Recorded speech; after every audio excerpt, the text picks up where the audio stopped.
Okay. Hi, everybody. Welcome to the second stream of mine. I apologize. I wanted to do a stream back in the May, first regular monthly stream, but I was still waiting for some equipment and family stuff. Yeah, messed up my schedule. But nevertheless, hi everybody, welcome to the second stream. And first of all, I would like to go over what I'm planning to do, but plans are here to be broken. So if you have any suggestion or idea where to go next or what topic you would like to cover, just yell in the chat and we will change. So first I would like to talk about a couple of things I'm currently working on. Those are projects based on Arduino that will hook up in the Home Assistant. Both of them are ready to record, but I'm still doing a bit of testing. So let me try and switch the camera here to this one.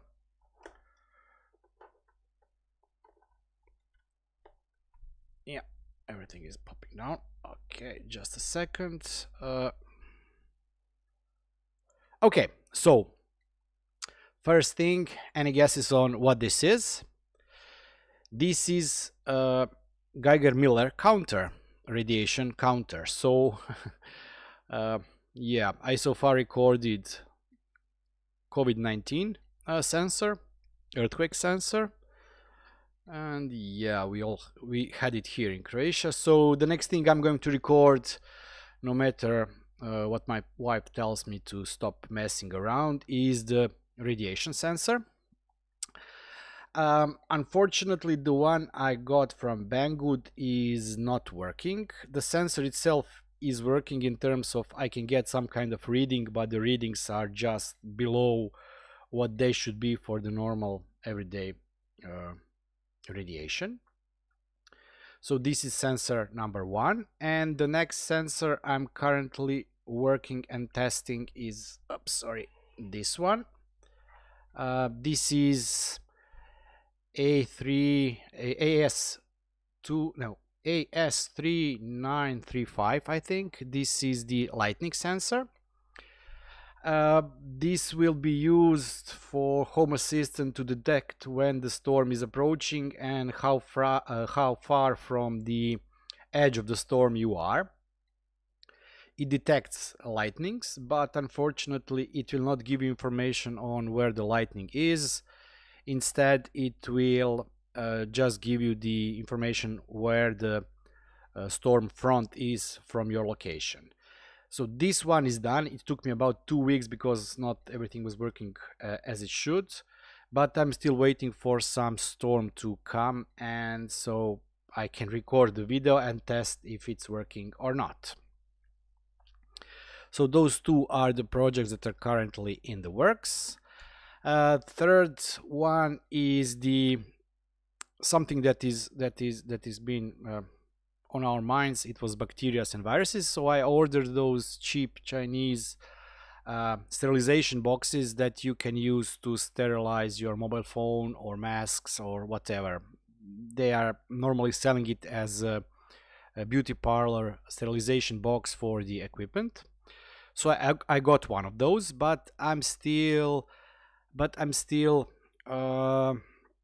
I need to prepare the petri dishes to grow my own bacteria. So I will be testing if this sterilization box is working or not. This is not something that is Home Assistant related, but I think it will be a fun project to, grow your own bacteria at home and also to test and see if this sterilization box itself is working. Hi Bart, sorry. I finally have two screens, although the second one is the size of the micro mobile phone, so yeah, it's hard to read, but I can still see something. So those are the three projects. The fourth project I'm working is something that will probably take me whole summer to finish. This is also something that will be hooked up in the Home Assistant later on. This is diyBMS. I don't know if anybody has a Powerwall itself or is using something like a Powerwall, but the idea is that I will be building my own Powerwall with the, I think I decided to go with 24 volts, so it will be 7S. I still don't know how much P batteries. And I wanted to do nice DIY project. Of course, you can buy those BMS boards. There are cheap ones from China that costs from anywhere from, I don't know, $2 up to $20, but they are not intelligent, meaning that you just hook them up and that's it.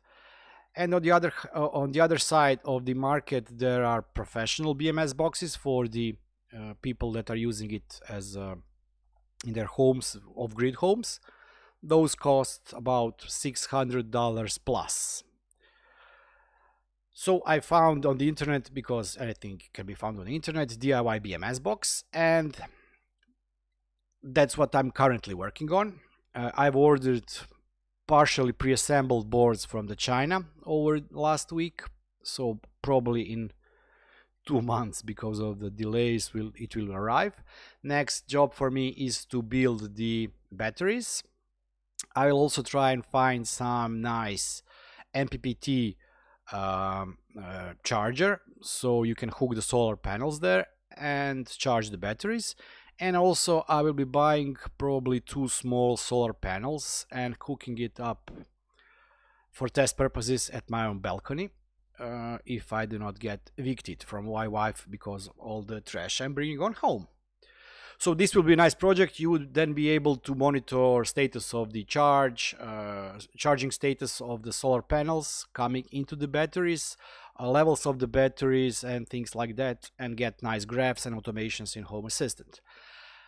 If everything goes as planned, I will probably put this in my summer house when finished to run my Home Assistant there, completely autonomously off the grid. So that will be also a nice project, but it will take a lot of time and efforts to finish it. Okay, so those are couple of projects I'm currently working on. Also, I don't know if anybody is interested in the 3D printing.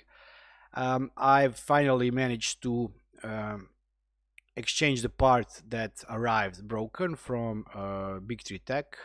This was the smart filament sensor. I got the new one. It took them about 4 months, almost 3.5 months to exchange the part. I finished recording installation, did Merlin update. I still have to test it. I will probably do this in the next 7 to 10 days. But let's stop chatting about this. Let me open up here Home Assistant. I got a remark in one of the videos I released last week that I do not have Frank as a Twitch streamer, so I added up Frank. Sorry, Frank, I didn't have you here. Let's see. I still haven't updated this one. I'm running it on 0.110.4. I think the last version of 110 was 7. Let's press update. If anybody is interested, I can go through Proxmox. Let me switch the screen here. I can go through Proxmox and show you how I commission or add my machines. So I have, as I shown in my Proxmox video, I have 2 machines. The one is my Hassio.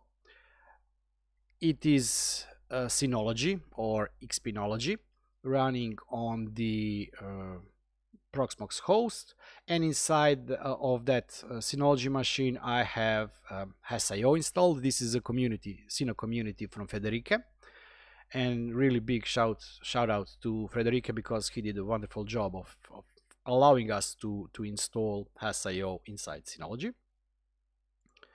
And the next machine I have here is also Xpenology. I think version 6.2 something, running Home Assistant core version. This one is automatically updated, so this one should be on the latest version because it's using Watchtower. And how I do that? Well, I had a lot of problem with this Intel NUC because this is the old NUC, and I had issues with the installing Xpenology on that one. So I found on the internet already made a snapshot. Somebody prepared, clean snapshot allowing you to just import it inside your system.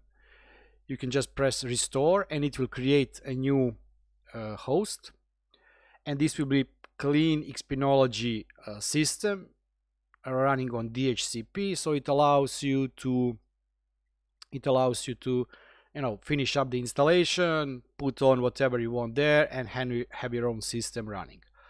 Also, I have two snapshots of the both Hassio and HA or Home Assistant Core.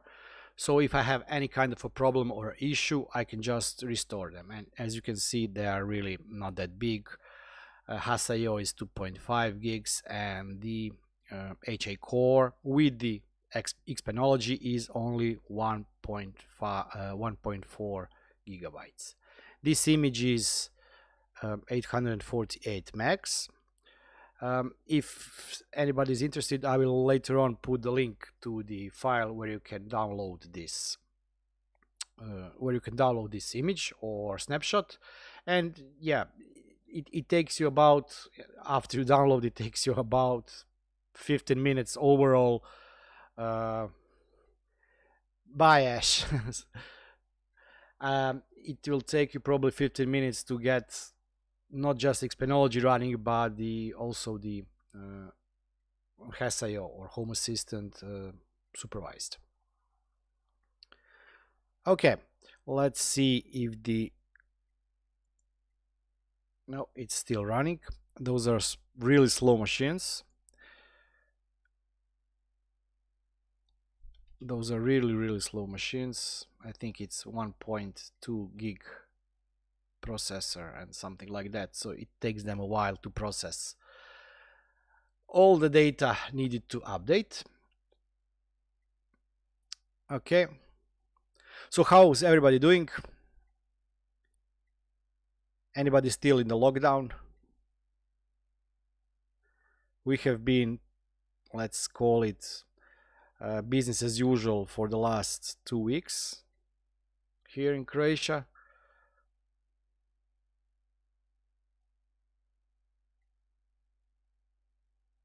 Okay, this is very slow. I'll try to pause the other machine.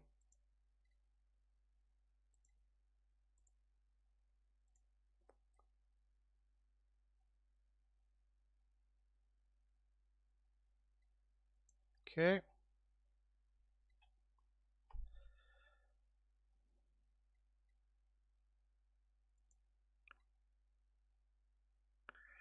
It's very slow.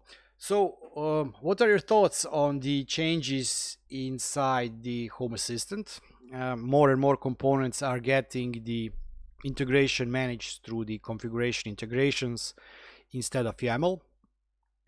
I have mixed feelings about that. On one side, I really do see this as a big improvement because it will allow a lot more users to be able to install various components inside of that. But I think that on most of the components that I've seen so far, we are losing a bit of configuration management or possibility to tweak what configuration parts you want to add or remove from this integration. So I really do hope that in future all those integrations that get improved by allowing them to be installed inside through the configuration integration plus sign, that those will receive also some kind of additional configuration options. Yeah, this one is very slow. Let me then jump on something else here. So at this point I have 4 4 Home Assistants running.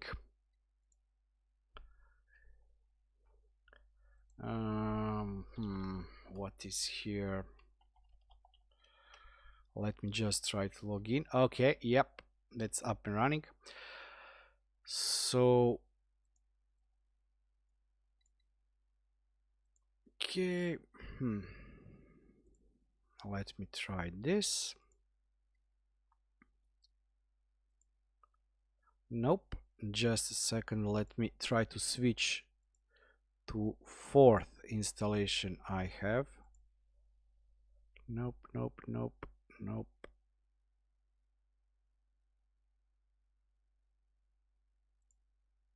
Ah, this is one. Okay. So this is my summer house system. I had problem with it. I don't know if anybody else is running it on a Raspberry Pi, Home Assistant on Raspberry Pi. It was working more or less okay, but unfortunately I did update. I think, let me just check.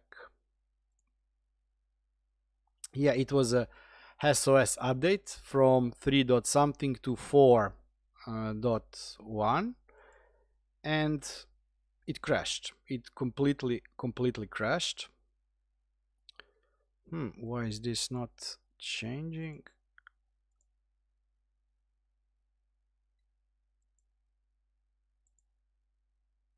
Nope, something's not working as it should.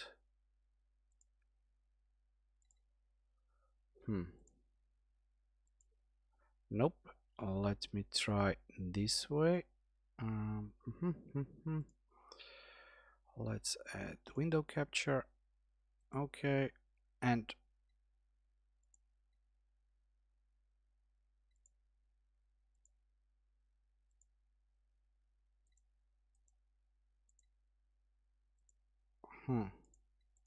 nope, still not working.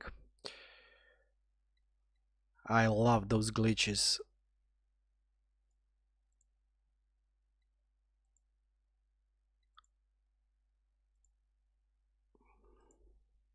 Ah, it's working now. Okay.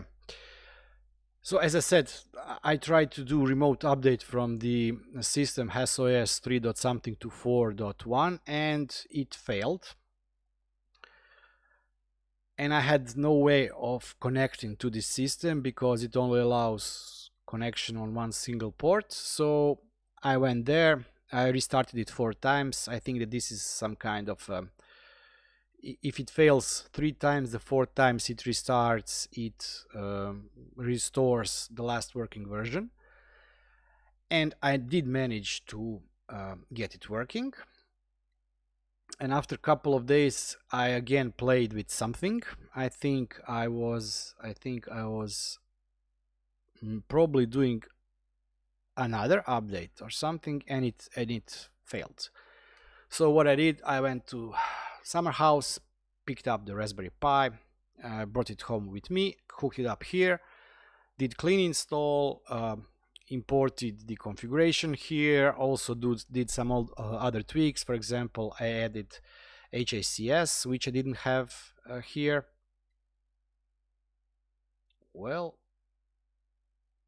okay, let's update this one.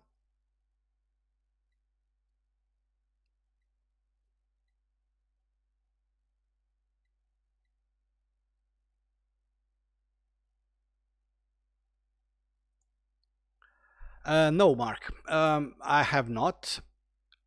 I have 3 systems. So my main system that I run my house on, that for example those lights, streaming lights currently here working, is controlled. This is from the Synology. This is working on, I think, Synology DS415 Plus, so not that new one, 5 years old.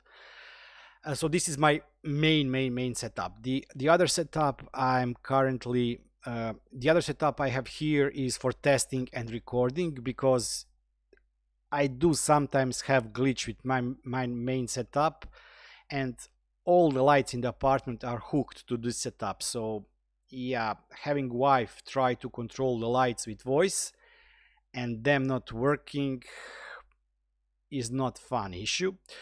That's why I have Intel NUC, and on Intel NUC I have two Xpenology servers, one for testing and recording of Hassio related stuff, and the other one for testing and recorded Docker related stuff, meaning HI core related stuff. And the summer house, because yeah, we do not have that much stuff there, I'm there using Raspberry Pi. So I have 3 different systems. One thing I would definitely try to install on, but unfortunately I can't because my NUC simply cannot take it, is the third system to run some kind of Linux, whatever Linux version, and to install on that also Home Assistant, so I would be able to test differences if there are differences in components and things working between those 3 systems. Okay, let's check. So this is the Raspberry Pi one. Okay, something, no, okay, forget it. Let's check if this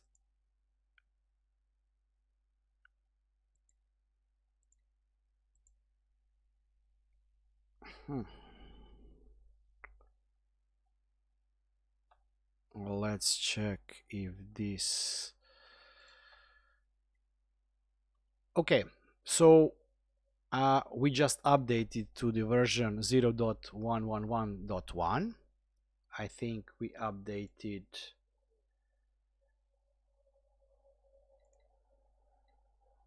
just a second, where is the uptime? Do I have uptime sensor somewhere?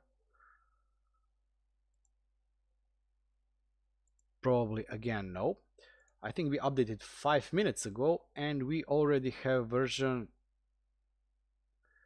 0.111.2. Let's see what's new.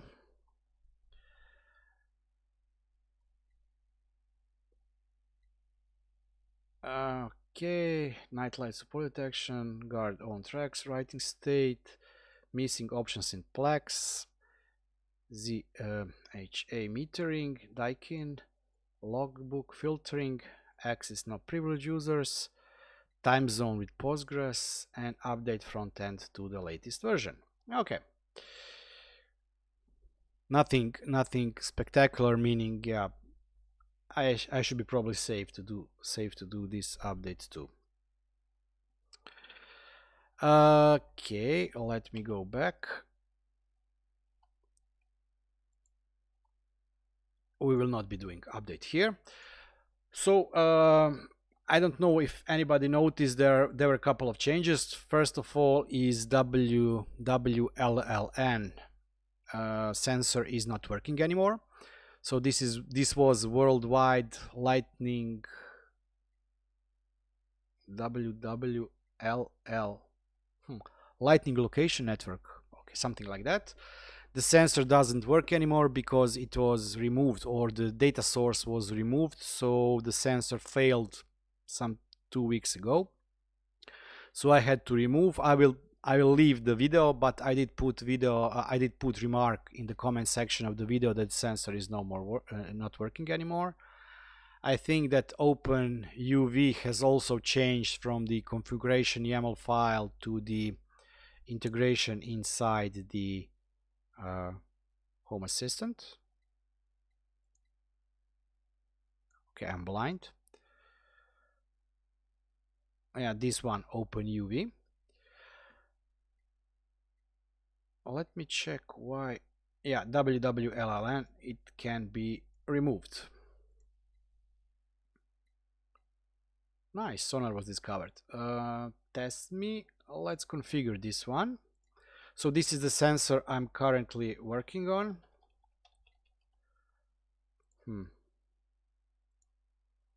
Let's put it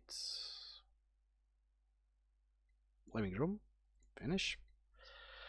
This is the radiation sensor. Fun stuff. Let's put it in a fun stuff. As I said, I'm having issues with it. because data is not as it should be. How it's called? It's called radiation. No, radiation level, but it has some other. Let me try to get it from this side. Entities,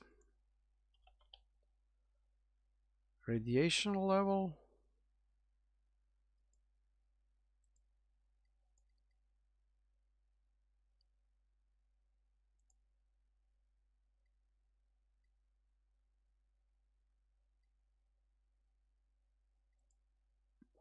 Geiger counter and radiation level. Okay.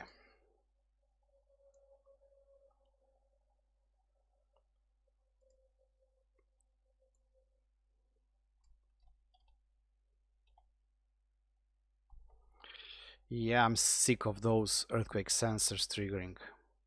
I have to be honest.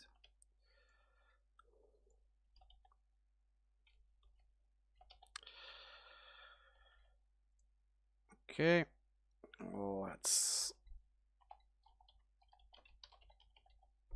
let's call this quick preview. So the problem is that I don't know if you can hear it.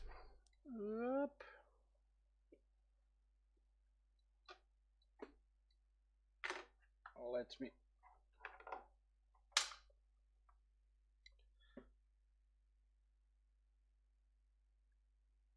Can you hear? It clicks sometimes. But I'm not very good at electronics, really. I can search the internet, try to replicate something, put my two fingers on plus and minus, get electrocuted or things like that. I'm not that good at electronics. I can troubleshoot if somebody tells me where to troubleshoot. I did manage to troubleshoot this one, and it was really not easy. The voltage for this tube, the voltage for this tube needs to be around 300 volts, and I'm only getting 50 or something. So unfortunately this means that whatever I do, I cannot get it with enough electricity so that radiation that is coming going through the tube can trigger the particles inside. Yeah, unfortunately, because I waited a long time for this to arrive, and then I spent about 2 or 3 weeks, and unfortunately it's not working as it should be. On the other hand, as you can see, you do get some kind of a reading, especially if you touch it with your finger. Come on, nothing. But the maximum is below normal dosage that you would get from the ground radiation. So I'm still considering to record the video on this one or not. And as I said, let me try and hook it up.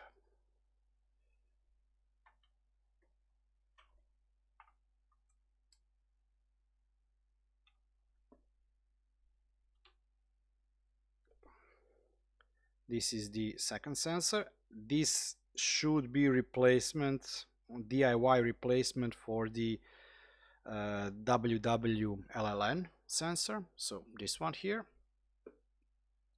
I have to keep my finger on this DuPont cable because it's not sticking very well.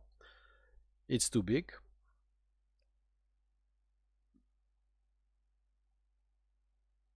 Let me see if the system has detected it. Yes, it has. Submit.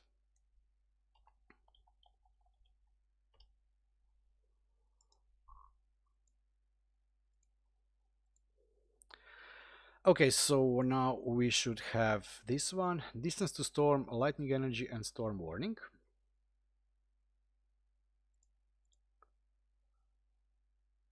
What? Another earthquake. Okay.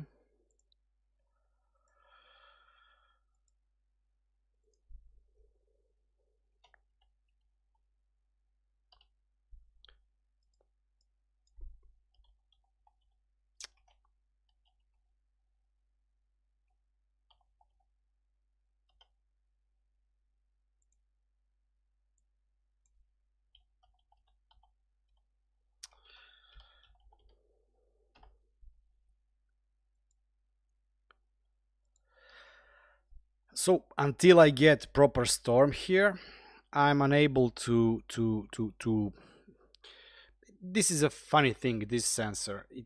I also had a problem. There are two ways you can configure them. One is the SPI and the other one is I2C. I had a problem. I had to rebuild it a couple of times because I don't know how and why. I see that a lot of people are using those sensors, but nobody made any kind of simple tutorial, you know, saying plug those 3 wires here, those 2 wires there, on the other side plug this there. So it took me a lot of time to go through the images I found on the internet and to try to backtrack what other people did from the images. The code for that is very simple, but sensor is tricky. If you try to replicate lightning, one way you can try and replicate lightning is by using the electric lighter, you know, the one that doesn't have a stone for the spark but has electrical spark, and that can be hit and miss, meaning it has also two options. One is noise and the second one is, I forgot how it's called. So it calculates if this is lightning or this is interference you have from the electric motors, mobile phones, wireless phones, or some other device. And that it was really impossible for me, at least, to get, you know, homemade, let's say it like that, homemade lightning. I'm still searching on the internet if I can find something that the system would detect as real lightning or not, because at this point it's working. It doesn't give me any kind of error anymore. It does detect interferences or noises, but until I get real lightning, I will not be able to test it. Okay.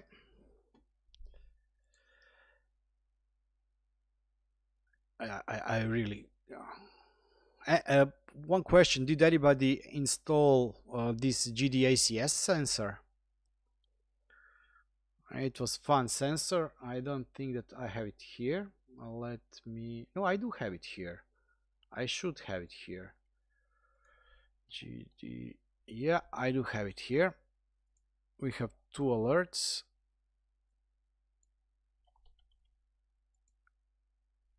Why do not show on the map?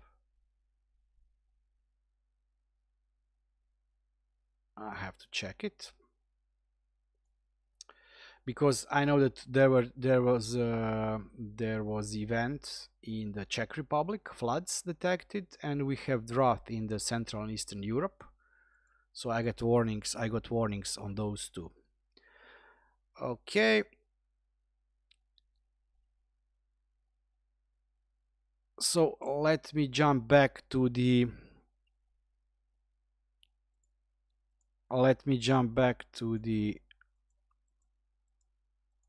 okay, this way. So this is the Raspberry Pi I had redone from the scratch. It's on my summer house. It doesn't have too much sensor. My father mostly uses it to check the surveillance cameras there. I fixed this or improved this part also. Also here I'm using custom component, I think, because the built-in component doesn't work.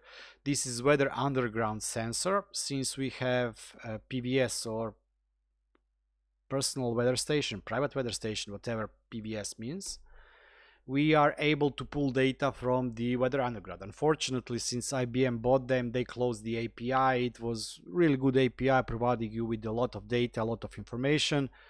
Yeah, but sad story. So you have weather underground, now also dark sky. I think dark sky is will become unavailable at the end of 2021, if I'm not mistaken. I don't know if you can get key anymore for it.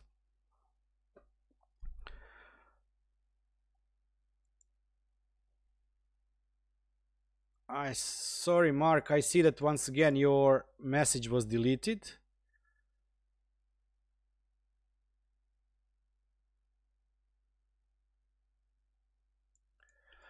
I don't know why this bot is marking you spam.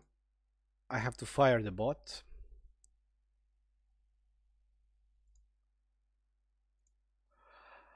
Sorry.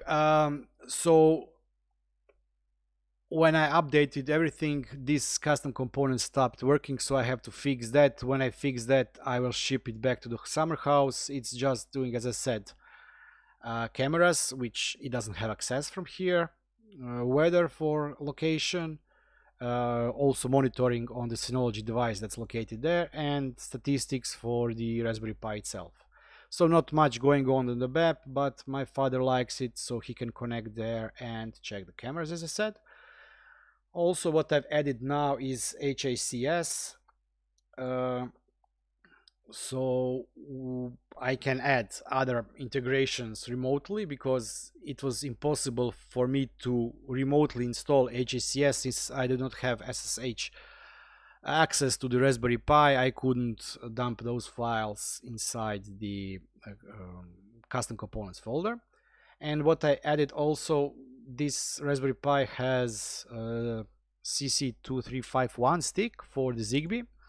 So I also installed the ZigBee map, which should be empty, I think. It must be empty because there is no device hooked here. And I also installed this one. Somebody pointed me in this direction. I really didn't know that this ZigBee to MQTT assistant does exist. I'm now using it at my house, and it's 10 times better than those applications that somebody built inside Node-RED. You know, those menus that you then install inside Node-RED, and allows you to change from the join enabled or disabled, and I don't know, you get the list of devices. This one is much better. Let me jump to my home configuration here, because there I have everything. Okay. Just a second, please.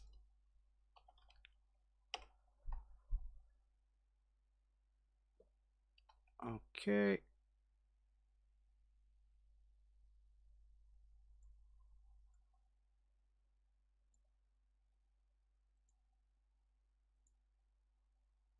This is the one. Okay. Reload. Yeah, it's quiet today. The only living persons in the apartment today are dog and me. My wife and kids went with friends to the seaside, and since I was planning a stream today, I'm missing first seaside this year, but vacation will come. Okay, so ZigBee to MQTT. So those are devices that I have hooked up here. I do have issues with some of the sensors sometimes. This Lucas ceiling, this is my oldest daughter room. Her room is furthest away from the where is the coordinator, and it does say unresponsive, although you are able still to control devices, but I do get those errors. What I like it here, that I really can see if there are any issues. I can fix them whenever I see them. For example, here I would just go and say what is it, configure this device, and it will try to, you know, update or restart the network between the router, coordinator, and this device. Also, what you can do is control the updates the firmware, which is the great thing. Map is much nicer than the one you have inside the ZigBee to MQTT map. So this is the map you get there, and I really like this one. although I did see a request for it to, so you can, I don't know, I don't think that you can turn it around. There was a request on GitHub or support to allow rotation of this network, but I do like it, the idea of how it is represented, and you see how the signal is traveling and everything. And also controlling it here, you know, setting the log level, allowing devices to join network, or resetting this Zigbee to MQTT integration, so it, you know, dumps all the data it has and it just restarts. Hey Vali, no problem, no problem. And also having the information about the latest version of everything, coordinator latest version, Zigbee to MQTT, and this on one place is really nice, and to be able to have it also inside the Home Assistant. I've been now using it for 2 years, Home Assistant. I started with the Synology DS415 Plus, and I can't remember what the version is. Was it 60? 0.60 something? And running it in a Docker, and it was really running great. I did install a lot of Docker containers to run it beside the Home Assistant inside the Docker, and I think for the last 2 or 3 months I've mostly migrated everything from the Docker version to the Hassio version. So this, Mark, may be the answer for your question. I still haven't moved everything. So for example, all the integrations of course have been done here. Edgard is a separate Docker, but it always has to be. ESP Home, I have 3 versions now installed. Due to the bug in the ESP Home 1.4, whatever the version was, it was version before this one that is current now. There was a bug, so I had to install development branch. So I'm now running in 1.5 version. This is now running in Hassio, or meaning in supervised mode. So this is not separate Docker installation. It was installed through the supervisor. Grafana is installed. Grafana is installed as a Docker, so it is working without Home Assistant, or Home Assistant is just presenting data here. HACS is, yeah, it's part of the Home Assistant. Node-RED is separate, meaning it's also running inside the Docker. So my point is, if you are now using Home Assistant or HA Core, how it's called, there is no problem with you installing Hassio, importing your existing configuration inside the Hassio. I was planning on doing a video, but I don't know if anybody would be interested in that one. And you can simply then, if you decide or if you want, you can then, you know, remove Docker component, for example, I don't know, ESP Home, copy data from that folder to the ESP Home inside Hassio folder. So it's not that hard. This is how I've done it. Portainer also is running as a separate Docker container, meaning that it's not part of the supervisor installation. Visual Studio Code is, but I will not be opening. Who knows what will pop up? Probably my secrets file. So as you can see, only those couple containers are currently being handled through the Hassio. And what was the reason for those specific components? So first of all, Zigbee to MQTT, I could do it one way or the other. Since I didn't have it installed previously as a separate Docker, it was much easier for me to just install it from here. The only thing you have to do is, I think you have to manually add repository. If anybody is interested in this repository, I'll try to copy a link here. Okay, hopefully, yeah, it's working. So this is the repository for the ZBTMQTT assistant. So it was much easier to install it from the beginning, since I didn't have it already installed before. Let me go back. ESP Home. The problem with the ESP Home was the problem with my installation is me.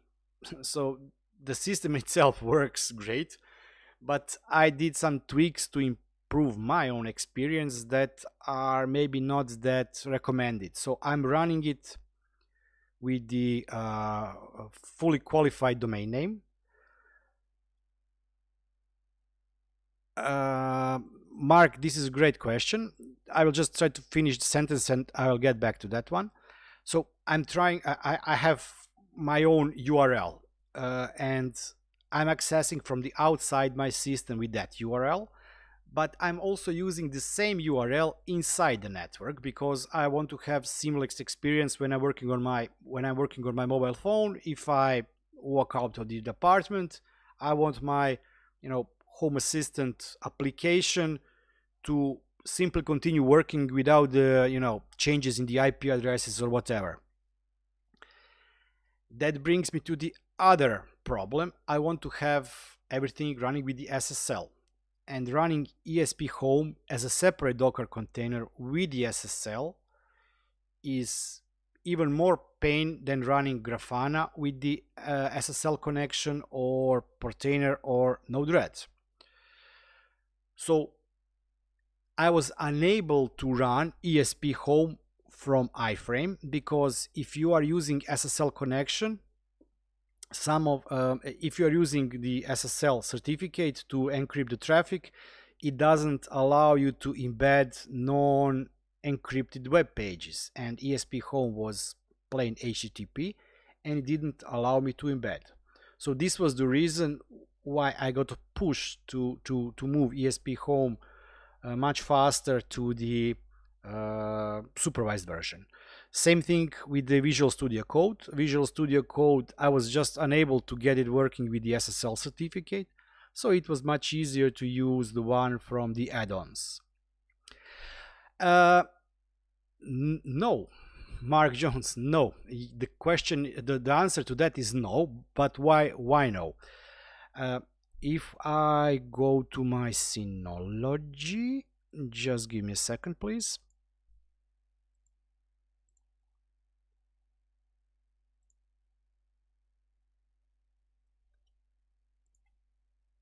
Let me log in. So this is a Synology, this is Xpenology or Synology running the Home Assistant Supervised. So let's go to Package Center. What Frederike has done, and he did marvelous job, and I cannot tell him, I'm really not thanking him enough. I'm trying, everybody heard about the problem with when Home Assistant team decided that they do not want to support HA supervised, yeah. And there was a lot of commotion in the community, and I don't think that even developers were aware of the size or the how to say it. They were not aware of how many people were using HA supervised, and it was a backlash, and they backtracked and decided to postpone the cancellation of the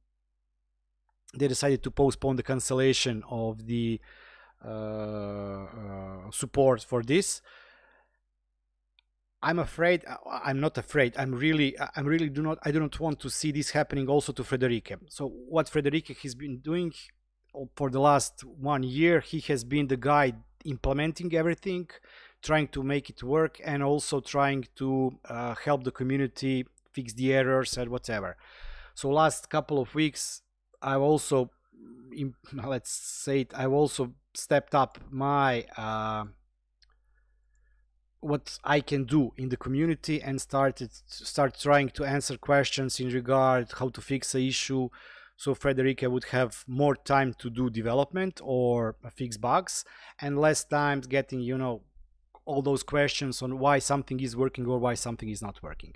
But to get back to your question, no, as you can see, I think the last version is from the December. Yeah, it was Christmas last year, and there is really no need for this to be updated. This package, what it really does,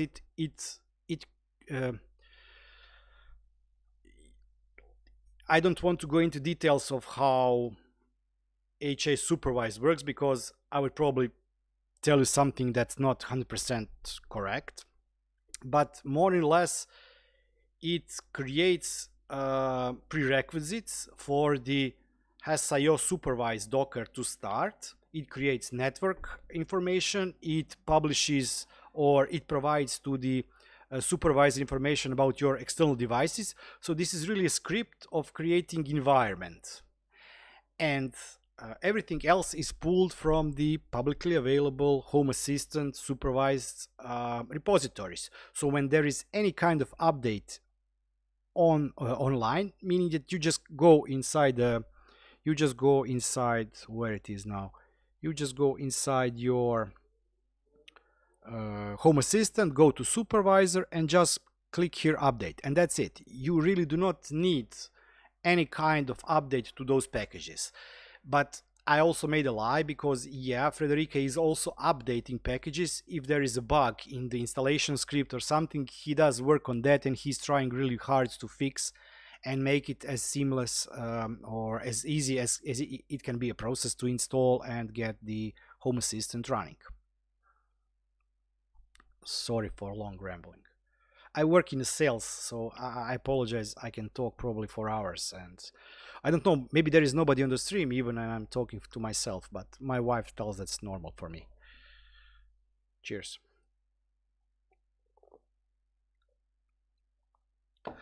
Wow, a lot of people have joined. Okay, let me click here. Yes. Okay, so I think that you missed probably first couple of minutes of the stream. I did already update from version 0.10110.4, I think, to the version 111.1. You just press update and that's it.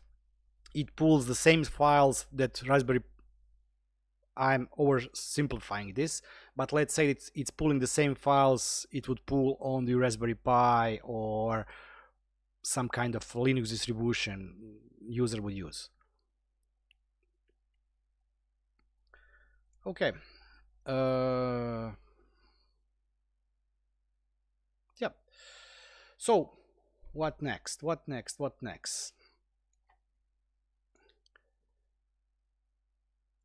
Let me stop this one. I will mess so hard this VM. I should probably do graceful shutdown next time. Yeah, it stopped. Okay, so if anyone is interested, as I said previously, those are the virtual machine backup or dump files. This is the one I'm using. I found that is working without a glitch. So the only thing that you have to do is press restore, give this VM ID. I will make it 203, storage. Okay, okay, restore. And on faster machine it would probably restore it much sooner, but unfortunately this machine, as I said, is slow. It does have NVMe disk, whatever that means, non-volatile memory disk, but it will not, it just cannot help it. It's slower than the Game Boy or something. By the way, I did a couple of other videos that are recorded. I do record a lot of stuff that never ends published. Yeah, okay, backtrack a bit. I don't know if anybody noticed. I've enabled memberships on the channel. Let me just briefly explain what it means and does it have any kind of impact on my content. So no matter if you're a member of the channel, membership is something like sponsorship, or if you are just visiting or you are a subscriber, all things will remain the same. I will not be making, at this point, I don't think that I will be making any kind of exclusive content for members only. There are some perks for the members, but I really didn't want to make discrimination between the pay users that have a bit extra and can afford to do some kind of monthly sponsorship, and those that cannot. And I really do appreciate any comment, even a thumb down. It does hurt me a bit. Every thumb down does hurt me a bit, but I really do appreciate it because I think about it and try to see where the problem is and to fix it in the future. And I really am having a great time with my channel. I really love, I really read every comment. I really try to answer any comment. I really will always try to help, no matter if you are a member or not. But as I said, I've also enabled memberships. What those memberships means that for the $4.99 or $5 a month, you're helping me really a lot, because all revenue that I get, if I get from the ads or from this, goes to the stuff I buy again for this channel. So for example, this Geiger counter, those ESP modules, shelling stuff, those all stuff were paid with my cash. The diyBMS project, now only the PCBs with bunch of components, I spent about almost 100 euros on that, and this project will probably cost me around 400-500 euros when I finish it. So really any penny helps a lot, and I do really mean a lot. So what are the perks for the members? They are bragging rights.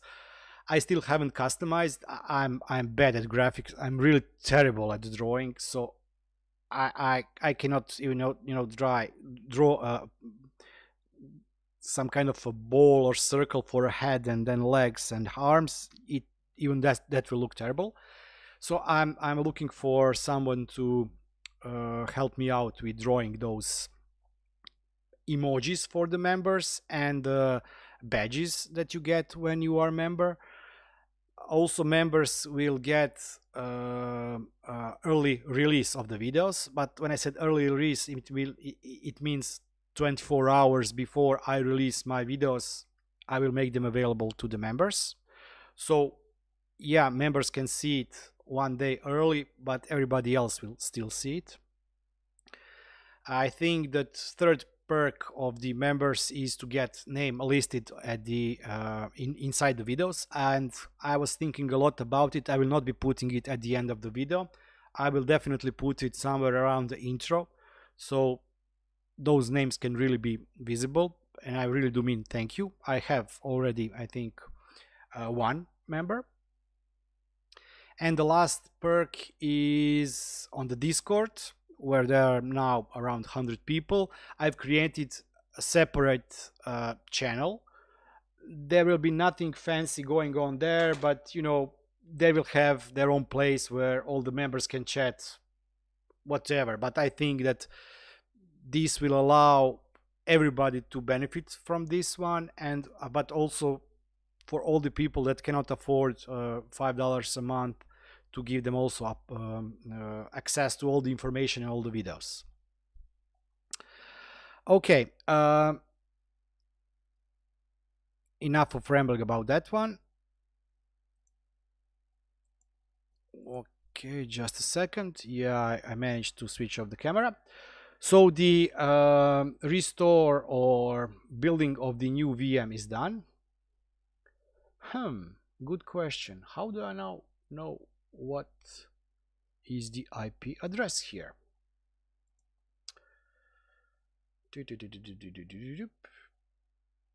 Let me check hardware.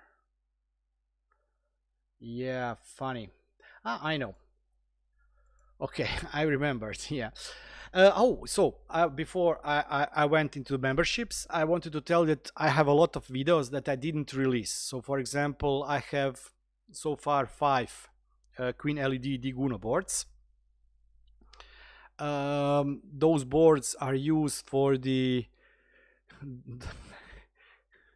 Pozdrav iz Zagreba. Hi from Zagreb, Frankfurt. You really tilted me. I didn't expect Croatian in the chat. Sorry. I have Queen LED diyGMS boards. Queen LED diyGMS boards. 5 of them currently. I will also be doing 10 more boards. I already did record me making those boards, you know, putting every component on them and flashing them and testing them. Those lights here, let me see if this will make any kind of impact. I am saving up for the Elgato Stream lights or whatever it is called. So until then, I made my own Elgato Stream deck. So the lights are currently on. Now they are off. Wow, it's working. And of course, intensity can be changed, but I can also, yeah, this not, no. Let's see. Strobe, okay. Mega strobe, okay, yeah. So as you can see, I can control it from the Home Assistant. I'm currently working on enabling it to be controlled from the stream.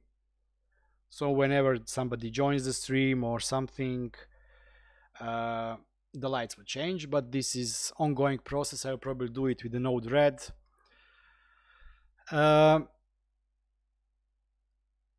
So I have recorded this. I have a Xiaomi Mia M365 scooter that I upgraded it to the M365 Pro with the exchange of the board, LCD screen, etc. So this one is recorded. I myself am using Microsoft Surface Pro. So I had Microsoft Surface Pro 4 and it overheated and the batteries, well, at the end it died. So I was very disappointed that it happened. I didn't pay it much because it was already used, but I was really disappointed because I loved that machine. I got myself a new company PC, Microsoft Surface Pro 7, but I also managed to, which I'm really proud of myself because again I'm just a poor salesman, I did manage to open it up, exchange the battery, exchange the SSD. I've put inside Samsung Evo Pro whatever, something, you know, Tokyo Drift SSD inside, and it's now flying. So I have also recorded that process. So I have a lot of materials that do not end up anywhere.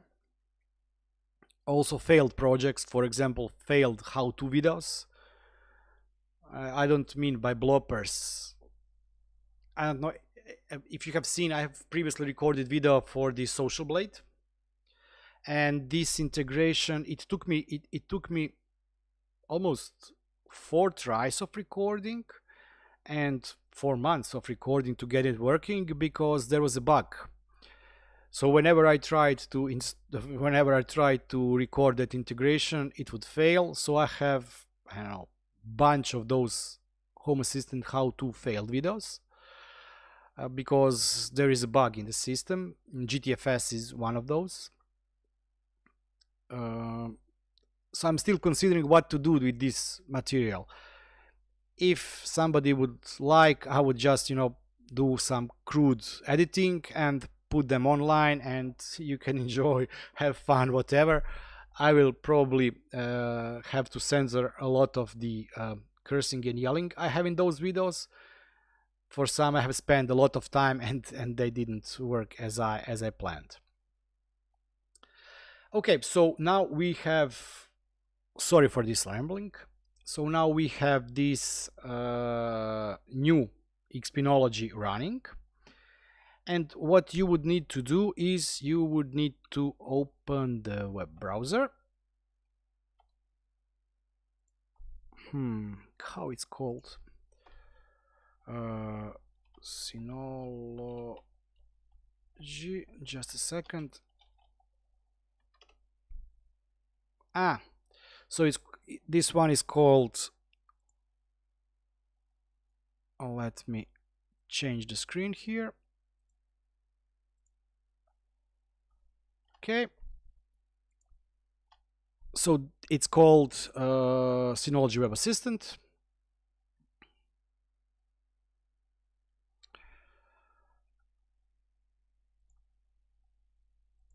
And let me just see. I don't want something to pop up that shouldn't pop up here. It's still searching. Oh no. No. Back to the Proxmox. Sorry. Before we do that, we have to, in Proxmox, we have to, let me just check. Let me just check hardware. Okay, this should be it. Let's start this.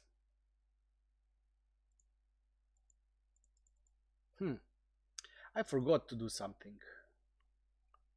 VM is already running. Okay.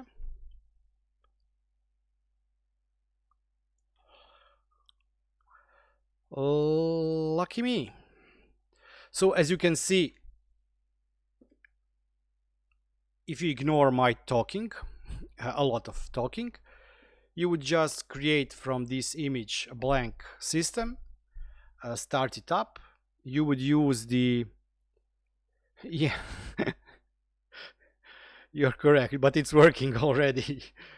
The icon just didn't change, it was working. Press connect.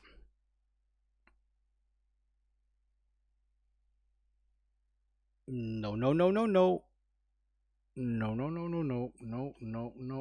This is not the system I wanted.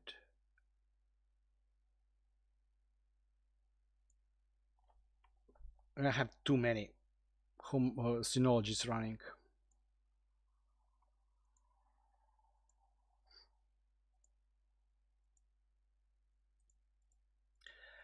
Okay, so just to explain why does it have two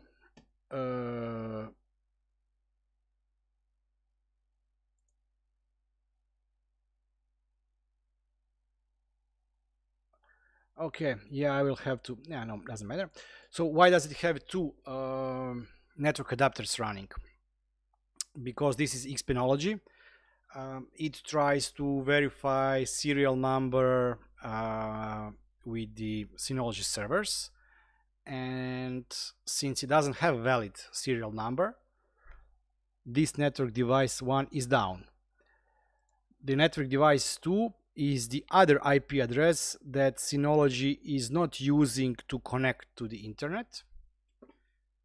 So the idea for you is to follow the guide. You can find it on the internet and do magic what you have to do, and you will then have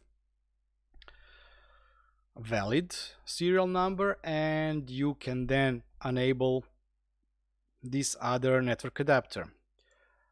At the end, you would end up with a machine that has two IP addresses. I match IP addresses, the second or this net one IP address I usually match with VM, so I can easily find what's going on here. But this one still has dynamic IP address, and let's try to see. Nope. Nope. Yes, this is the one. Okay, so this is the one. This is the new. It's still installing. So this is the new machine. As I said, my system is very slow, so it takes a lot of time for this to finish. I've tested it on a normal machines, meaning something like Nintendo, and it's working much faster. but I probably will not be able to wait until it finishes. The next step that you would do is, like with any new Synology, you just log in the system, create user credentials, log inside, update if you must. I think that version, let me check what version I'm running. Okay.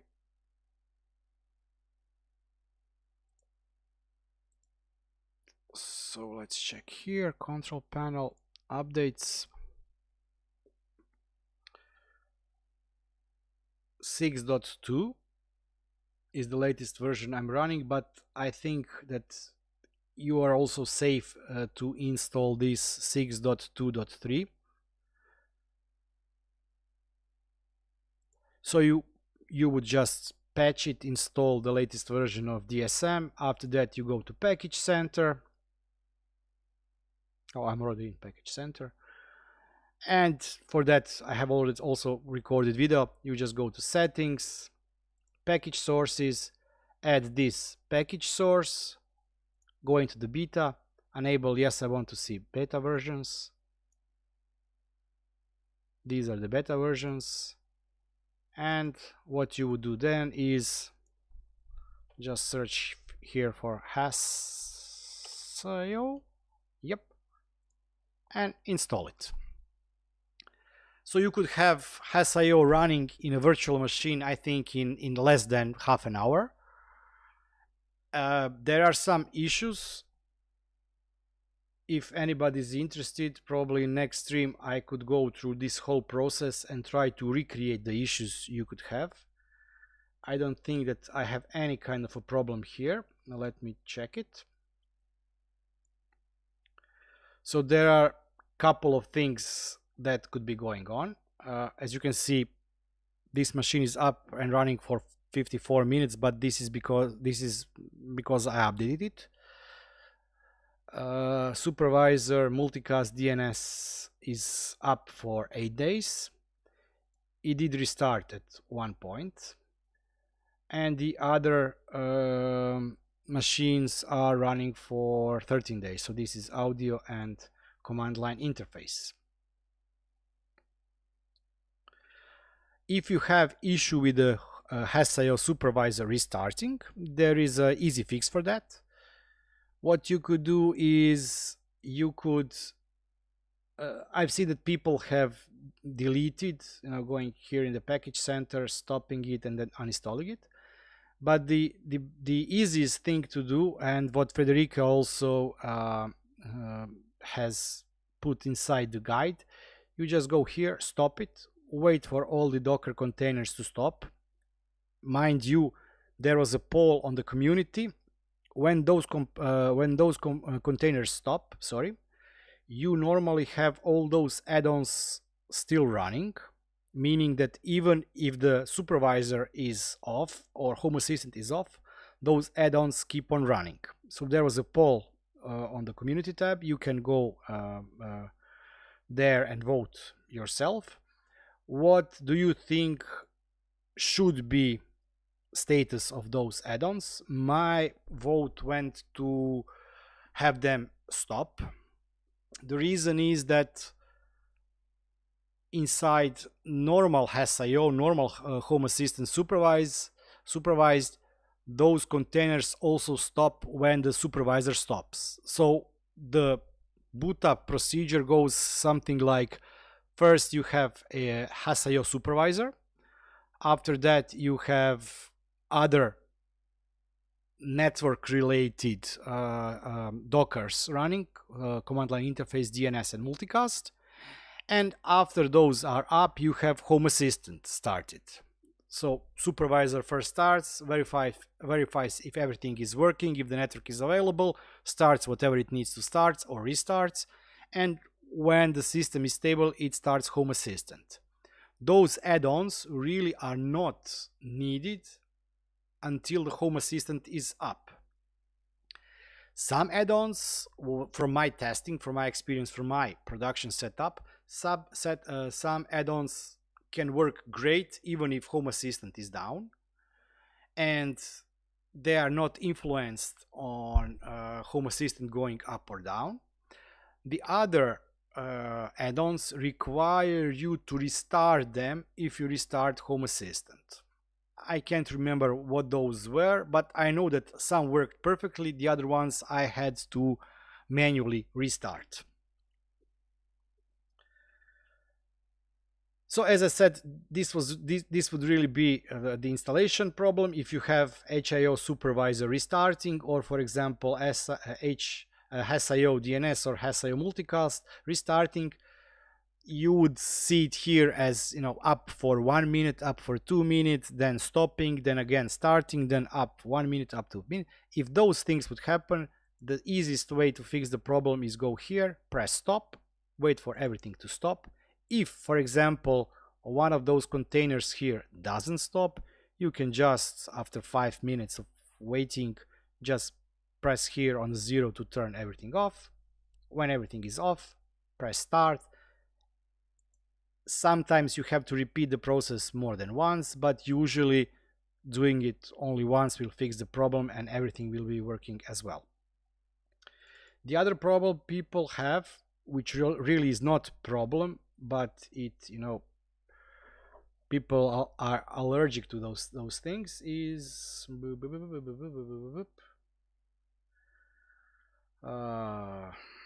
me try to find it. Nope. Let's go here. So okay, so you have here the startup process, and then you have here issues: critical, error, error, critical. And here, warning, warning, warning. But let's focus on those critical and errors here. Just a second.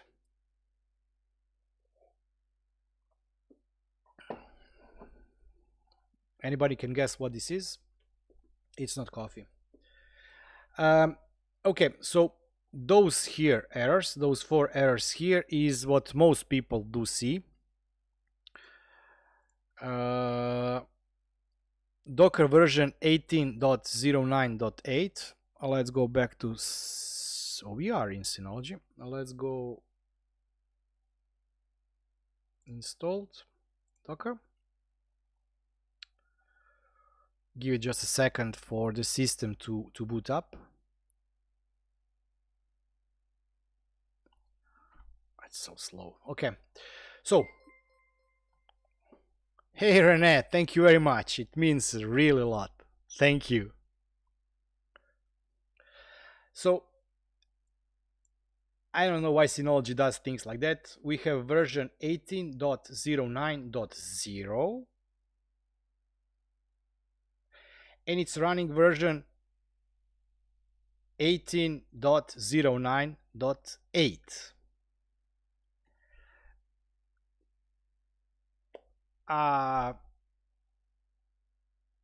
Somebody probably has some kind of a logical explanation, but I really do not see a point of releasing version this one and then saying that it is using version this one. It really messes people up. So it took me a while to figure out. People were reporting that there is some kind of problem with the Docker daemon .8, and I said, yeah, but we are using .0, until I figured that those two numbers do not match for the same version. It's not T. Guess again. So as I was saying, for this log file, let me open it up once again. Log. You can simply ignore those errors. I know it's hard. I have OCD on such things, and sometimes it's very hard to ignore issues.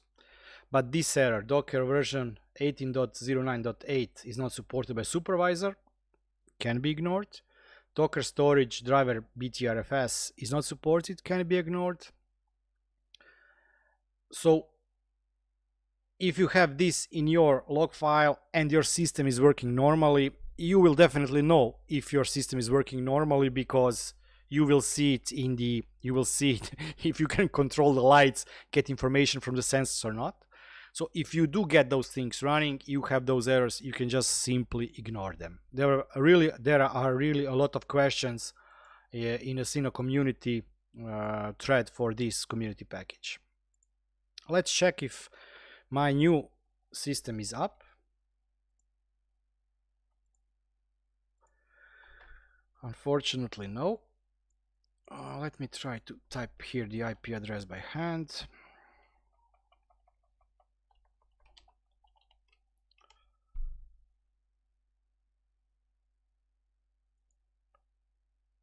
Wow, it is. Okay. Maybe we will even squeeze in. Wow, it's 7:21. I've been streaming for 80 minutes. This is a personal record. It's not beer, also. Okay, let's call it stream Hassio. Sorry. Username stream. Password stream. Let's be creative. Weak password. Don't use just letters. Nah, it doesn't allow me. Okay. I will call it Rene, and I will put number 5. And it's still not. Oh god, I hate it.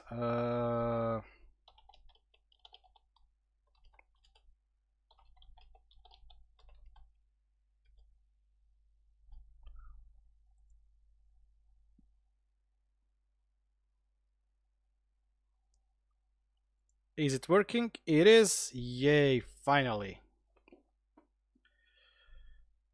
Let's save it, because I will definitely not remember this one. Install the latest DSM. Oh yeah. No, notify me of DSM updates. Sundays. What am I doing? Okay, run smart test. No. Enable bad sector warnings. No. Sorry, this is just quick setup, so I will definitely not be going through everything here. Next. Skip this step.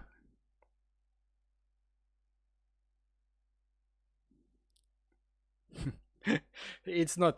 I would definitely want beer now, but I said to myself, no alcohol on the stream yet. I'm still not professional. You need to set up for forwarding. Yes, I'm sure. Okay, share the. No, I will not be sharing anything. Okay, yes. Remind me later. Okay. Let's close this. So this is new pure whatever. I didn't install anything before on this machine. I do have to install packages, package updates, acknowledge privacy. Okay, installed, update all. Sorry, it will take a couple of minutes again. But while we are waiting here, let's go to beta. Yes, I want to see. And package sources, let me just copy from this one, because I'm too lazy. I'm too lazy to write it down.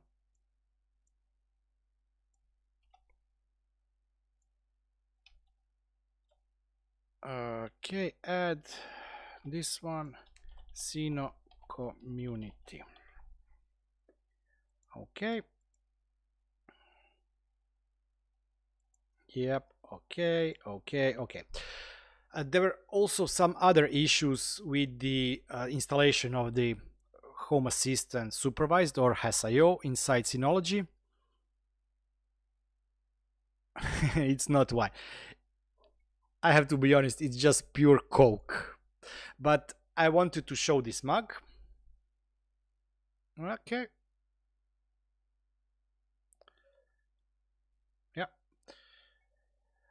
full steam ahead, ExoMars.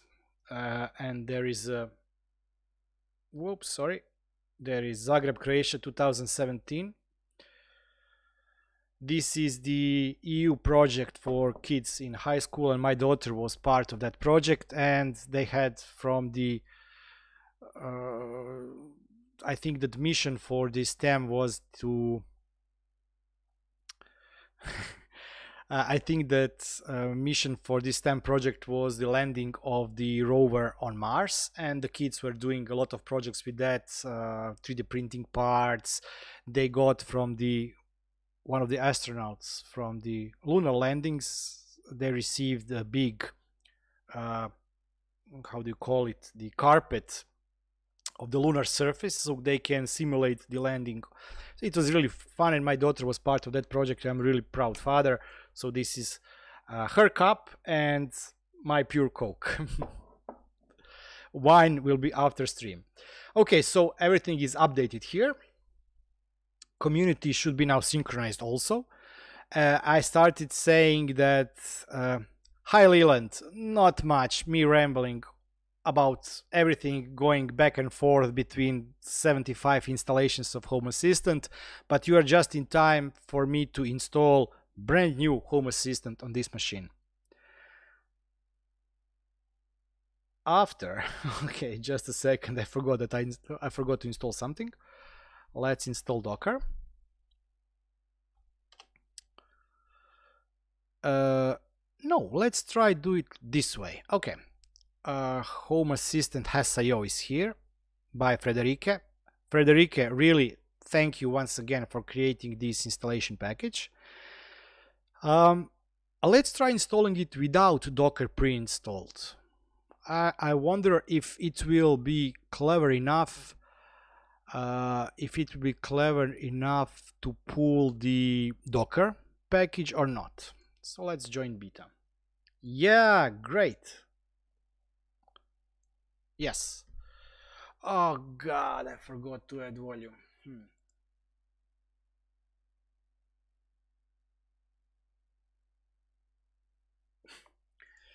So this is a yeah, Leland, sorry, as I said, I created a new machine and I didn't do it for a couple of months now, and I forget all the steps, so I'm doing it as anybody who has never before tried to install something the same way. There are no storage pool, we'll go to storage pool. Okay, create storage pool.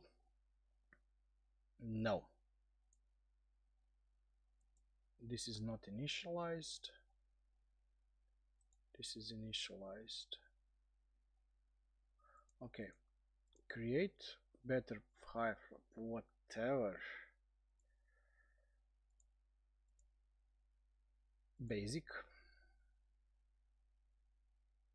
I just hope I don't do something bad. Next.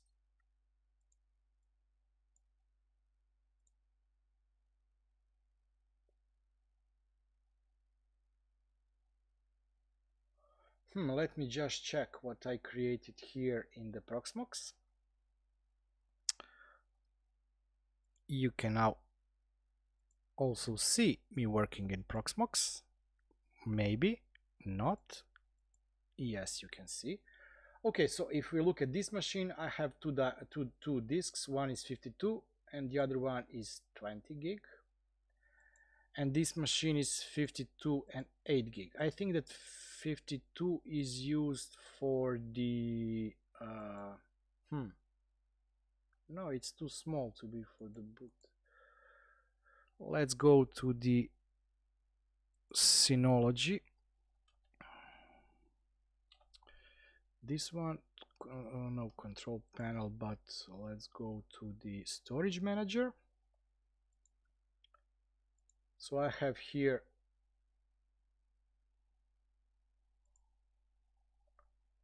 (52 and 20).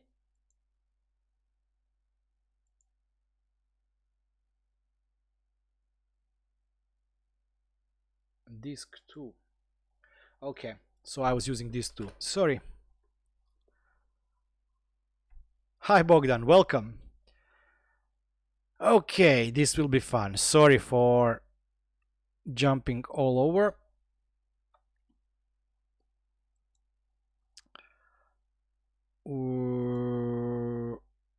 Let's try this one.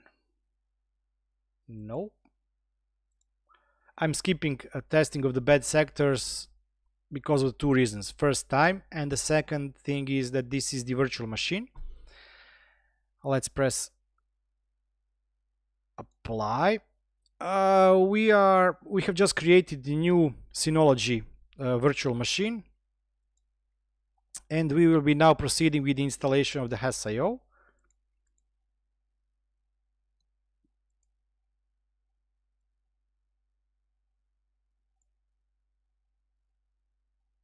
Okay, apply. Hopefully this will be enough for the installation of the Docker and Home Assistant.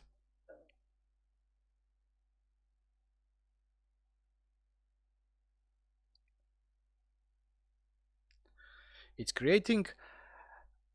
My biggest issue here is that I'm unable to expand disks inside this machine. Let me jump back to the Proxmox.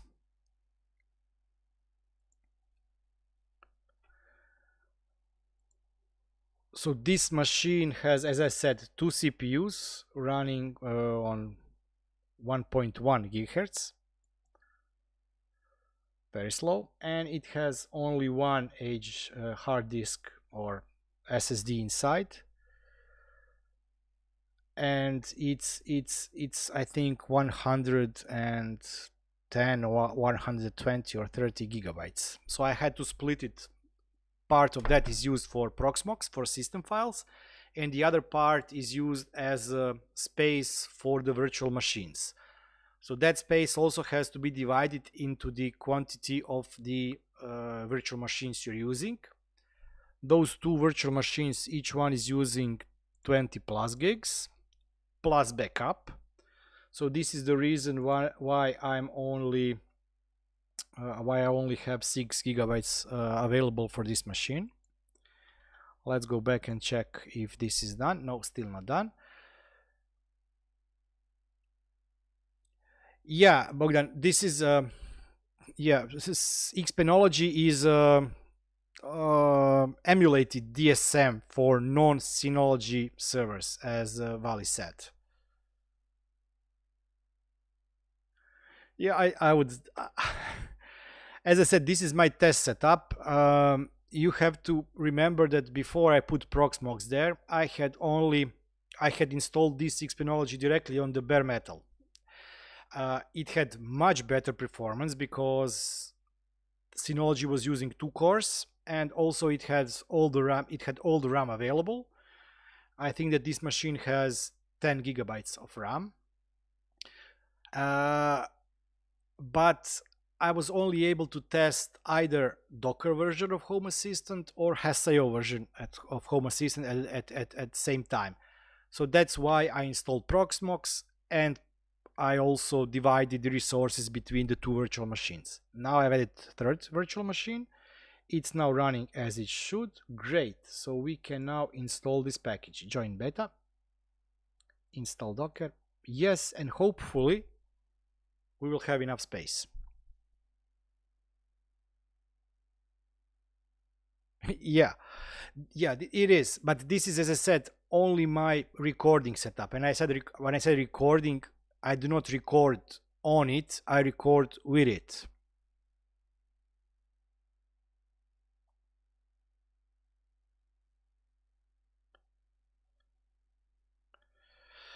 For the recording itself, I would definitely not be able to record anything on that machine because there is no graphic cards, no anything, but it allows me to hook it up remotely and work on it and install everything.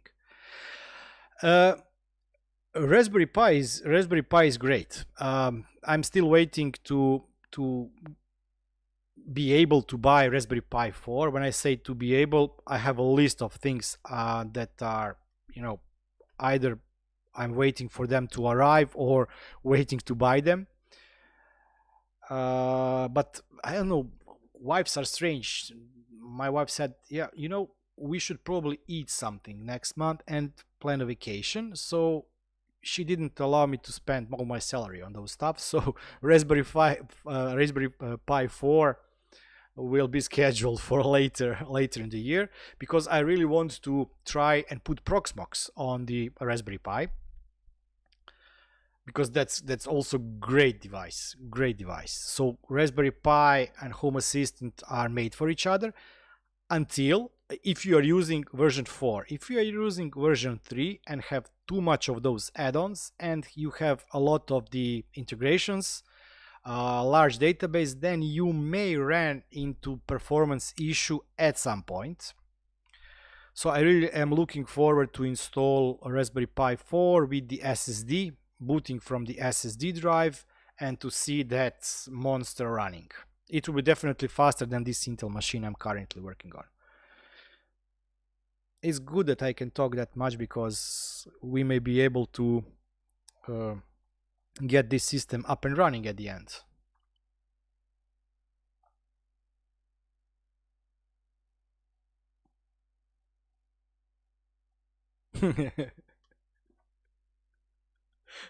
Yeah, you're right. You're right.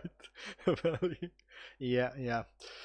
No. My wife is really great. My wife is really great and supportive. I don't know who would support me doing all this stuff that I'm doing, or not doing some task that I should be doing. But so my family went to the seaside with friends today at 8 o'clock. They'll be later on this evening back. And I did manage to clean the house, do the dishes, take the dog out, take dog to the vet to get him the rabies shot, went to the shop, cooked myself a lunch, cleaned a bit, not much, but yeah, I still have time, and I didn't spend too much money on the AliExpress or JLC PCB or Banggood or anything. So yeah.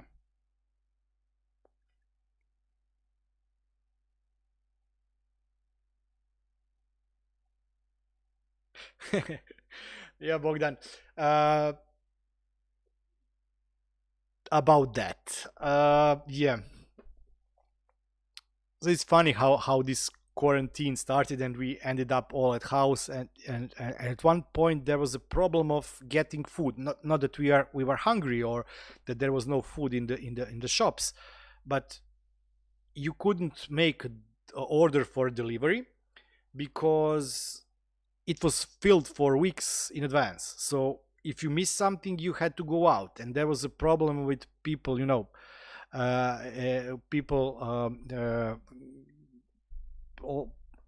waiting in the queues. You would have to wait on the street there, and then we had earthquake and blah blah blah blah. So I remembered 2-3 years ago. 2-3 years ago, I bought from the IKEA a hydroponic set. And first year we did use it, and we did grow our own salad. And my wife was telling, what will happen if the society collapses? And I said, well, we will grow our own salad. So now quarantine is finished. It's 2.5 months later, and I already have my own hydroponic salad, this big. So yeah, right.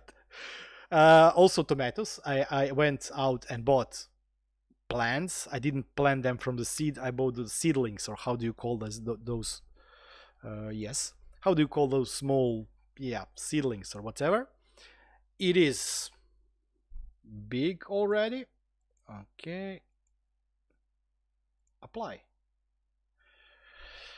So we now have salad, and we will have tomatoes and something else. No, that's it. And plants. A lot of plants, because if anything fails, I can eat plants. I did spend a lot of times on the projects today. I'm really looking forward. I talked about it at the beginning of the stream on one project while this is installing. Let me open up a new window. Oh, just 11 windows. That's not much. Let's open this one.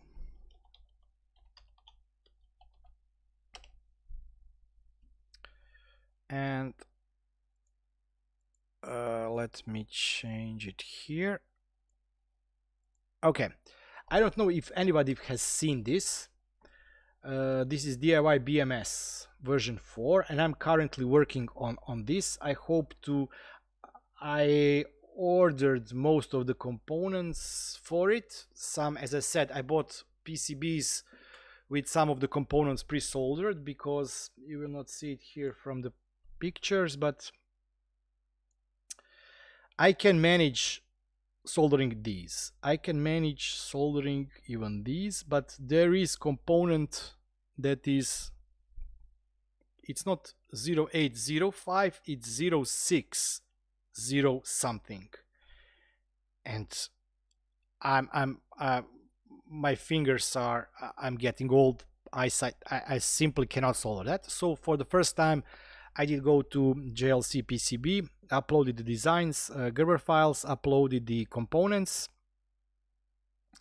and I'm currently working on this, and I'm really looking forward to finish this project. My test rig will probably be something like this. I will have 7 controller plus 7 modules, 7 batteries that are salvaged from the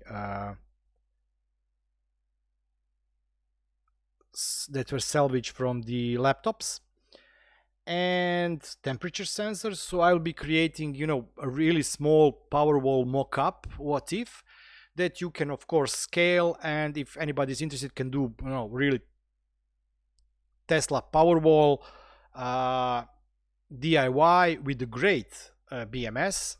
Although this is not you know, ready-made component, but it allows you to do everything. And when I say it allows you to do everything, let me see if there are any screenshots.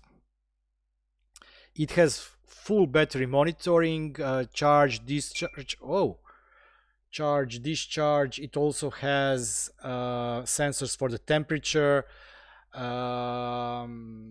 calibration, alarms. It can trigger, whoa, my hands, sorry. It can trigger relays, meaning that, for example, if the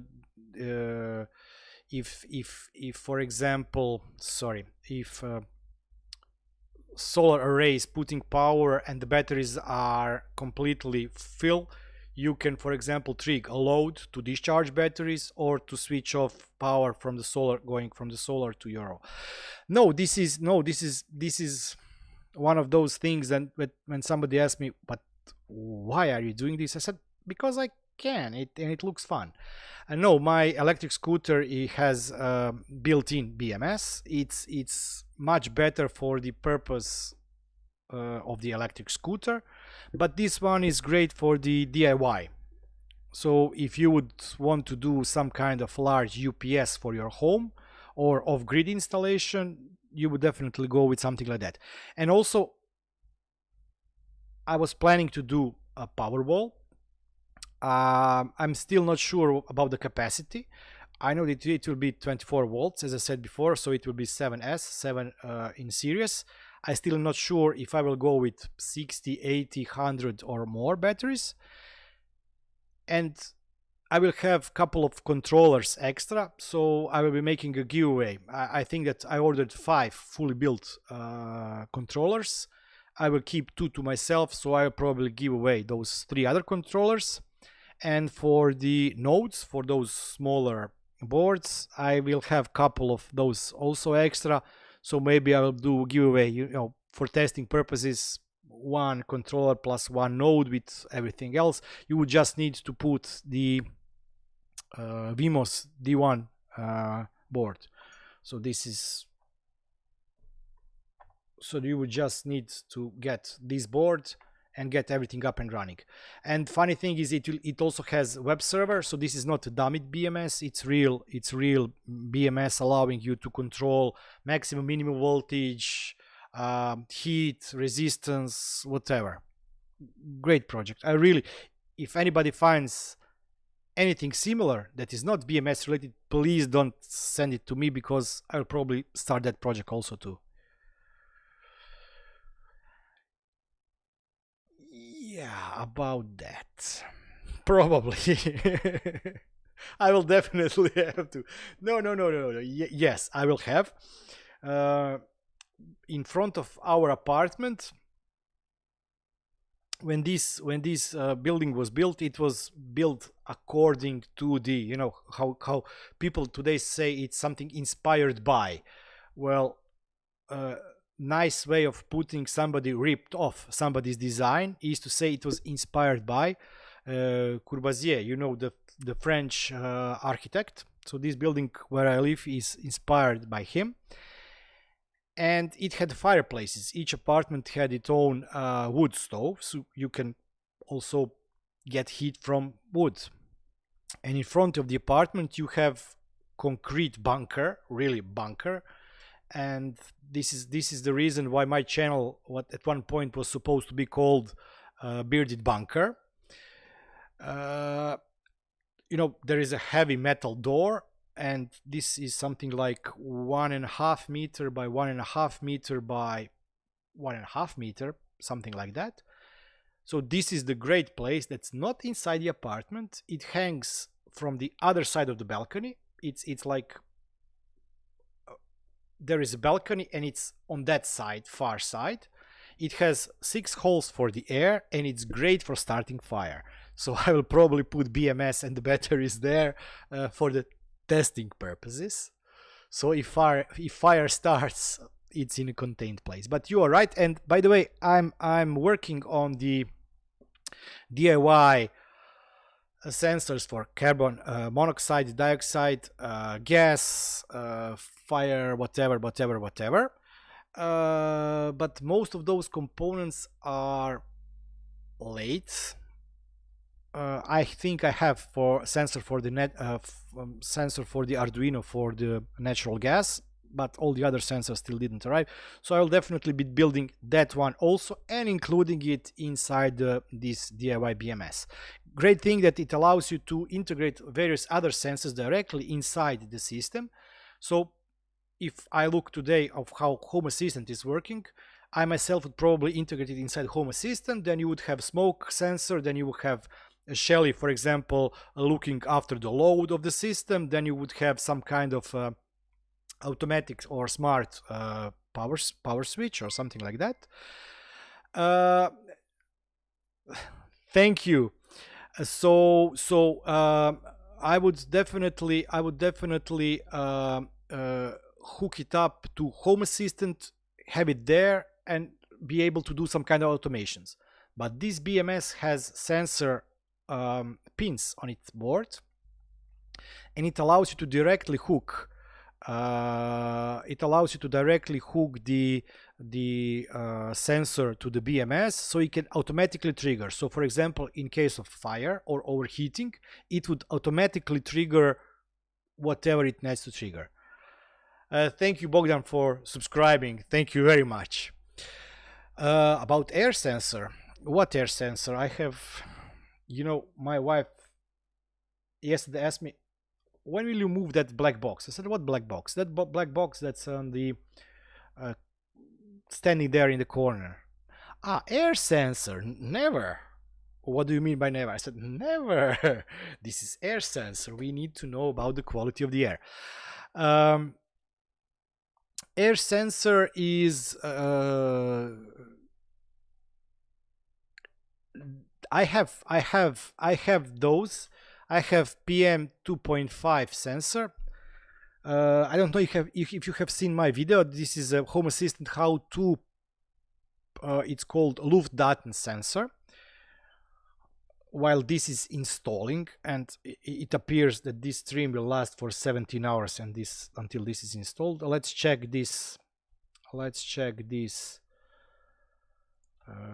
Where is it?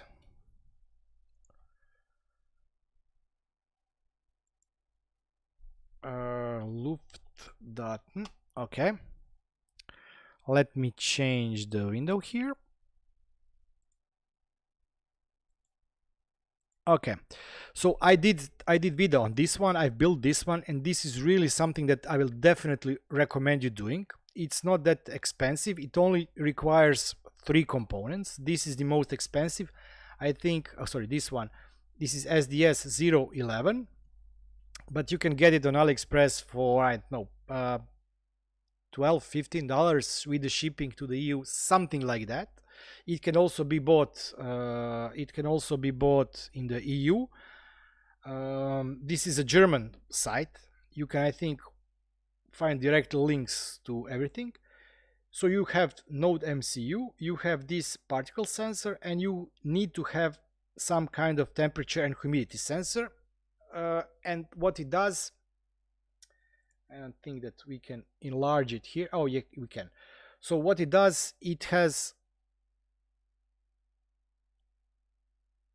oh, but you can use it for indoor. I have it indoor. The same PM 2.5 sensor I'm using for indoor air quality. Let me show you where. Oh, give me a second. Where is it? Of course, it's not available here. No, it's not disconnected. I've even added a screen to that. Yeah, of course, I've just closed my. Okay, so. Okay.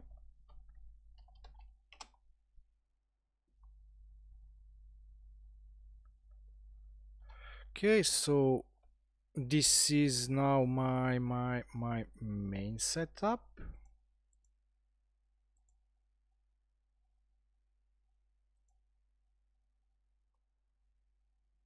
Nope. Yeah, okay. Sorry. I have just too many windows open. Oh, thunderstorms. Great. I will be testing my lightning sensor. So this is the current trend and particles inside, air quality inside my apartment. So this is indoor. So you can use the same system. You can use both indoor and outdoor. This is not as accurate as this one because Luftdaten local sensor doesn't calculate humidity and temperature for the air quality, while the online version, but also indoor, does calculate it, and it gives you much accurate reading to the quality of air.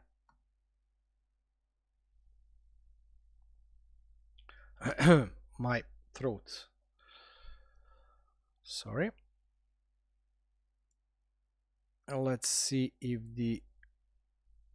Where is it? No, unfortunately, it still didn't finish.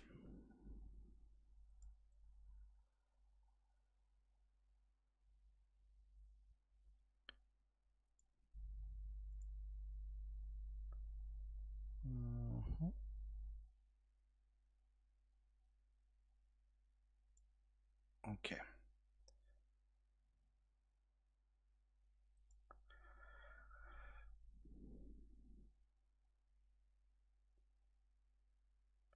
Yeah, it's. I've noticed one other thing in regard to this system.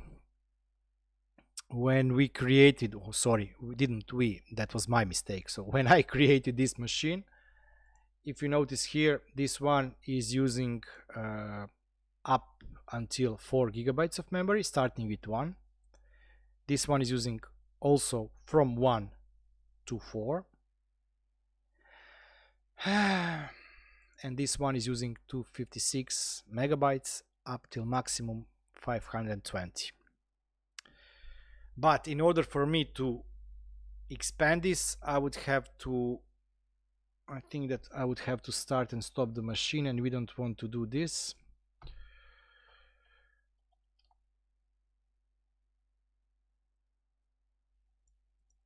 Okay, yeah, I would have to restart the machine for the memory, and with such a slow system, it would just take too long for it to get up.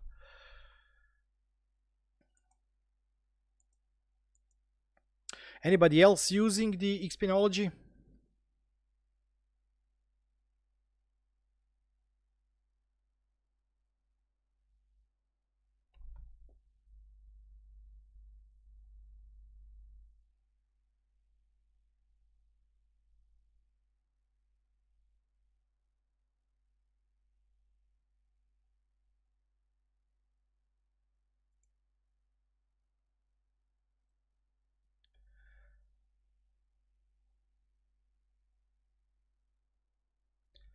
I don't know. I have to talk with my bot here. I see that Bogdan's message also was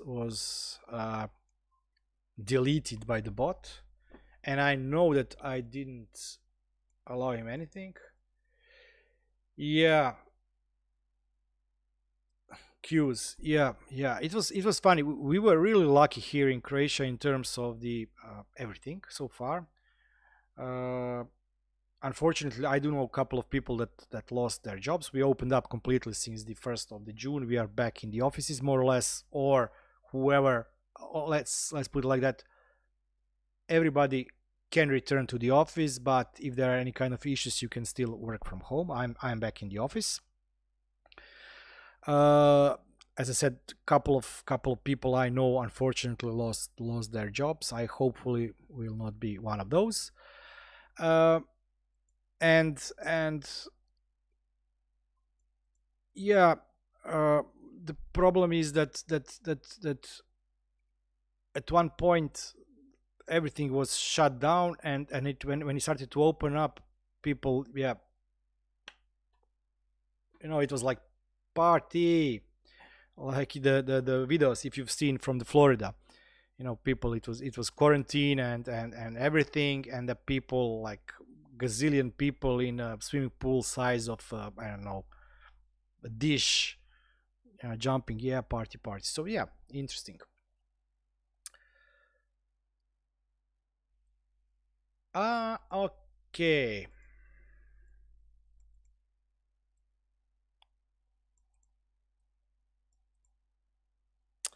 Yeah, sorry, I didn't see the last part.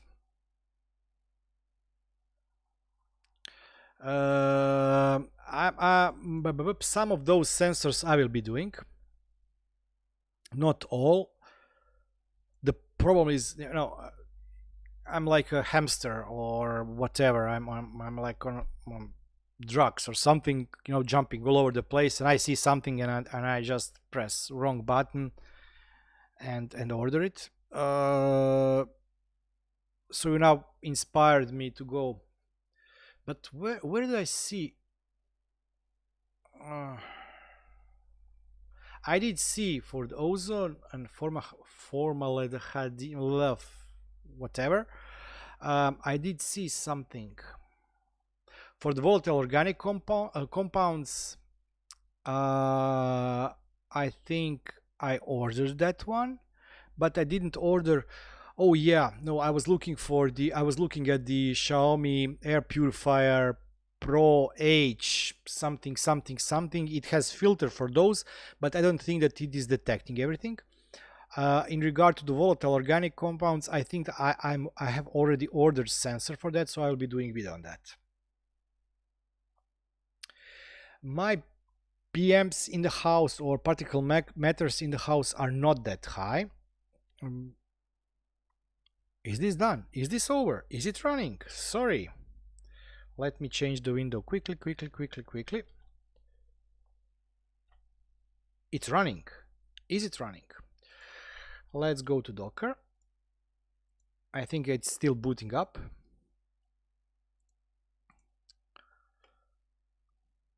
Yeah, only supervisor has started so far. So back to the question. I live in the center of the city, or near the center of the city. If you look at the big cities, I would be in a straight in center. But if you look at Zagreb, I'm not that near the center. I'm in the center, but I live also near to the forest. So we have mixed air, pollution from the vehicles and from the town itself. And on the other side, we have large forests, backyards, trees. So it's really mixed. But I did notice that when we had earthquakes, 2-3 weeks after that, the particle matters in the air were still 4 to 5 times higher than they were normally. 218, oh great. This is a 2-disc version plus. I'm also using plus. I'm thinking of upgrading. If there wouldn't be any newer version, I would go with 918 plus. If anybody knows how the Synology divided that tree of the devices, I think that last 2 digits represent the year. So this is a 2018 model. So I have 415 plus, meaning that it is a 4-drive version from 2015 plus version, which at the time was a, let's call it, enterprise or business use. After that 415, they divided and split the tree, which I really do not know why. And now you have 418 version and 918 version. 918 plus is the model after the one I'm currently using. And I think that Synology just released its 920 plus or something. So if I would buy today, I would definitely go for the 920. I've seen the reviews. It looks okay. Although I always, what's this? We only have 1 container. Well, that's funny. Let's check the logs.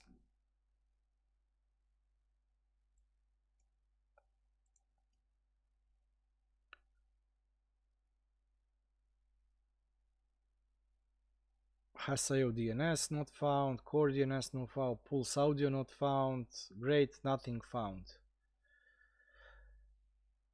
Okay, so let's check the folders here. We should now have Docker. Inside should be has.io, and inside we should have all those folders. So let's start checking them up. Add-on, app, audio, backup, DNS, Home Assistant is here, share SSL temp. Let's open Home Assistant. It's empty.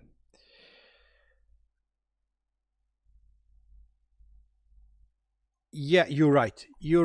That's correct. Yeah, that's correct. I forgot about that one. Yeah, you're correct. Because the version 4.15 until the 1.8 model, I don't think that those smaller models were being able to be upgraded or something. Yeah, I sell a lot of my clients buy a lot of those 918 devices for the for the branch office backups and things like that. So let's try to see. Well, we are over 2 hours. I didn't plan on this stream going so long, but I have all the time in the world until my wife comes home. I will not be going too long. Let's just check what's going on here. Nothing. Okay, so what Frederike says, if you are having issues, press stop.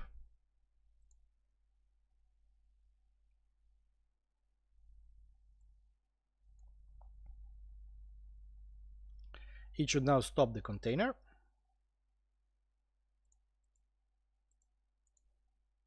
It's funny how none of the other containers has been created, only supervisor. I haven't seen this problem still.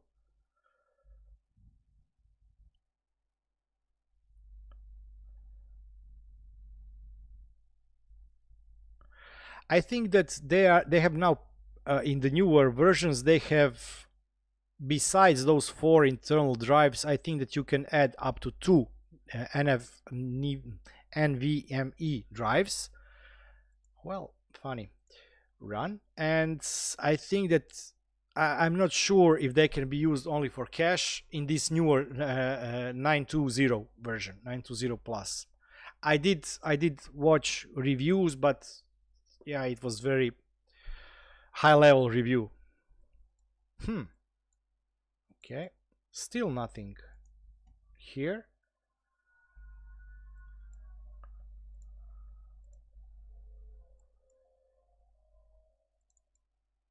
Okay, log.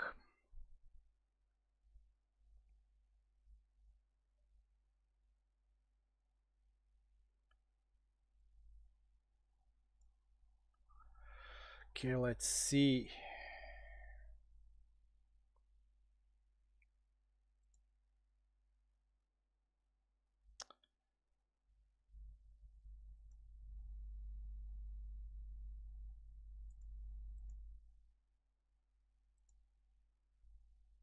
Okay. Attach supervisor.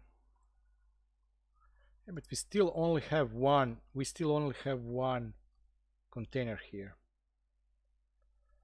Update pulse radio.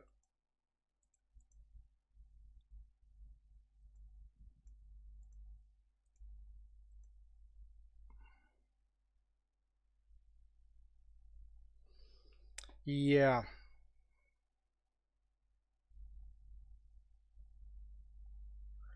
Yeah. As you can see, this is using the virtual machine. Now I will not be able to do this now. I would also have to configure the network. As you can see, I have two interfaces. I have this one and I have the other one. This is the external one. And I would have to play with the DNS also. Yeah, I think that. Let's see if it managed to pull the image. Nope. It didn't. Okay, let's check what version is here of the DSM. It should be working with this version without any glitch. I think that I'm using the same version on my where is it?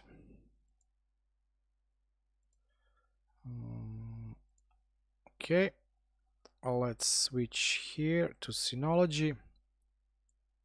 Oh, lights are on. Sun setting. Nice.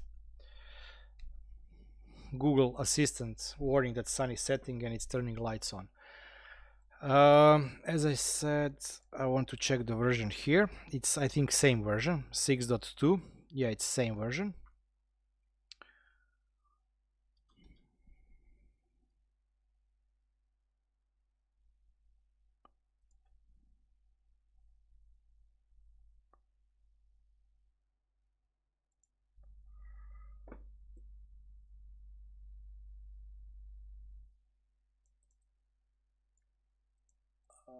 How can I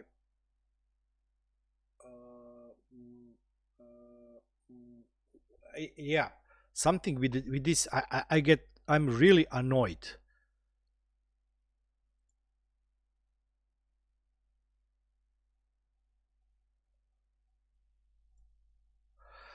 Mark Jones said that only cache, one for read and one for write, and this was deleted. Why can't?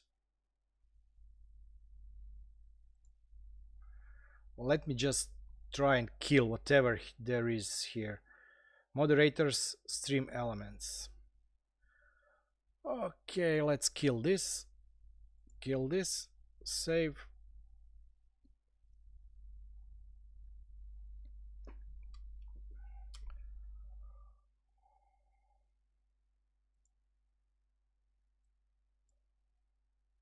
I cannot restore messages. Oh, how I hate it. Sorry.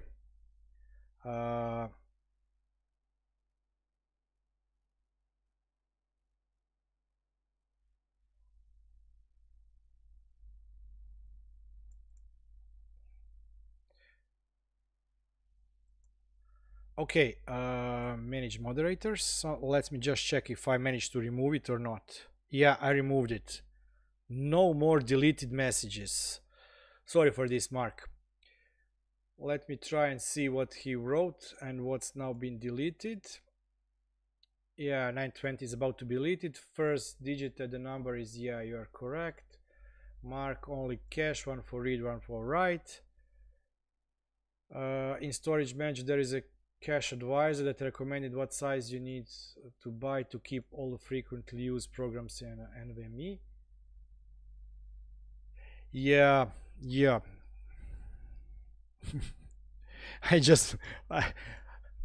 You probably missed the beginning of the stream. I was talking about my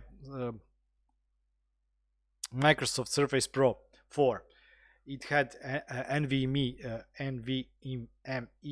disk inside from Samsung, 120 gigs. So this is the low level, and the read-write ratings of that Samsung NVMe disk was less than a classical HDD.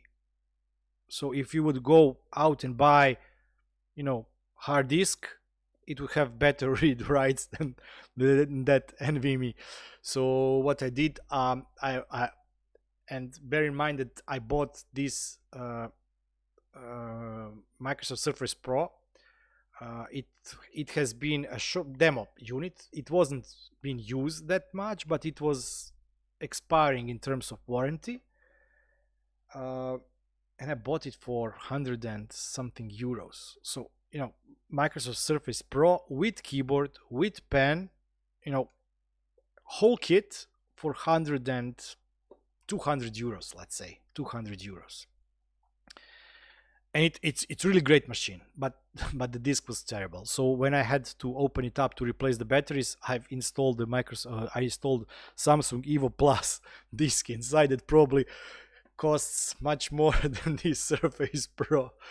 Yeah, but those Evo Pro discs are really great. Okay, let's see what's going on with this machine. So we still have only one container working.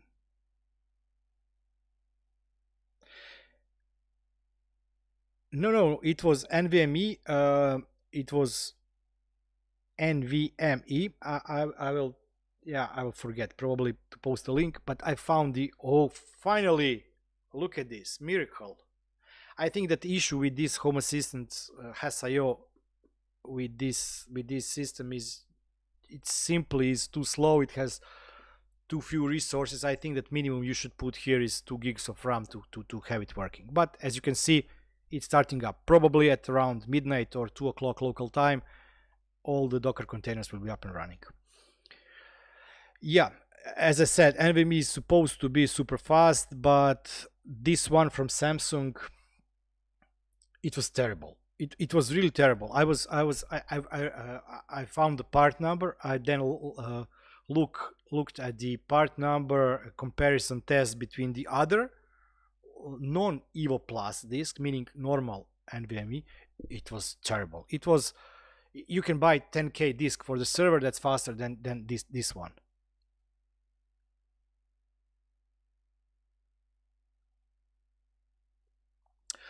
Well, okay, guys and girls, unfortunately not many girls are here. I'm really sad to see in stats of the channel, I think that 0.1% of the viewers is females, and I'm really sorry to see not more girls, women interested into the home automation.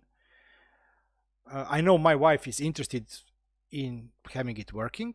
If it's not, yeah, I'm dead.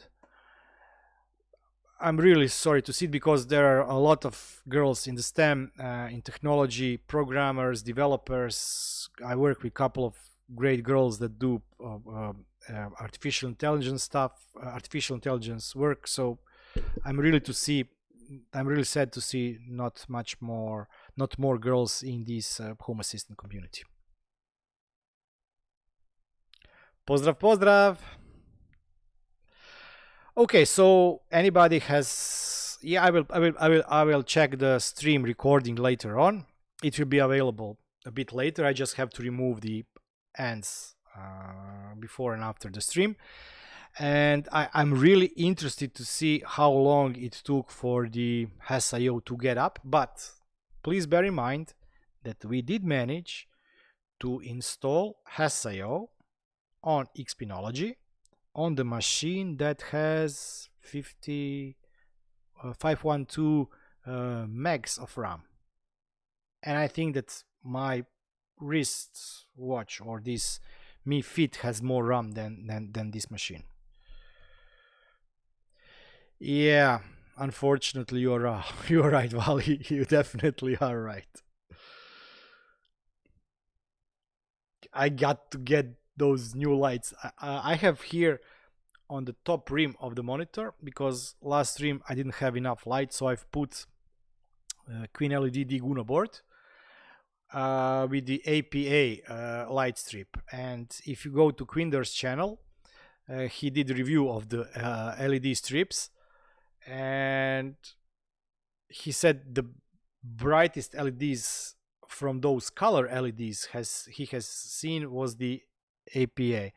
And since I didn't I wanted to print the transparent cover for the LED, but due to the lockdown and due to virus, I couldn't get my hand on the isopropyl alcohol, so I couldn't clean my printer, and I cannot print anything because nothing is sticking to the printer anymore. So I didn't print the color. So it's now been blinding me for the last 2+ hours. Hey Marianne, how you doing? Okay, so we have now audio, a command line interface, DNS, multicast, and supervisor. When everything stabilizes, the last component or the last Docker that will be going up is Home Assistant. Let's go and see. Data folder is populated. Here should be empty. Okay, this one is here. Backup should be empty. DNS has something, and Home Assistant is still empty. Let's check the logs.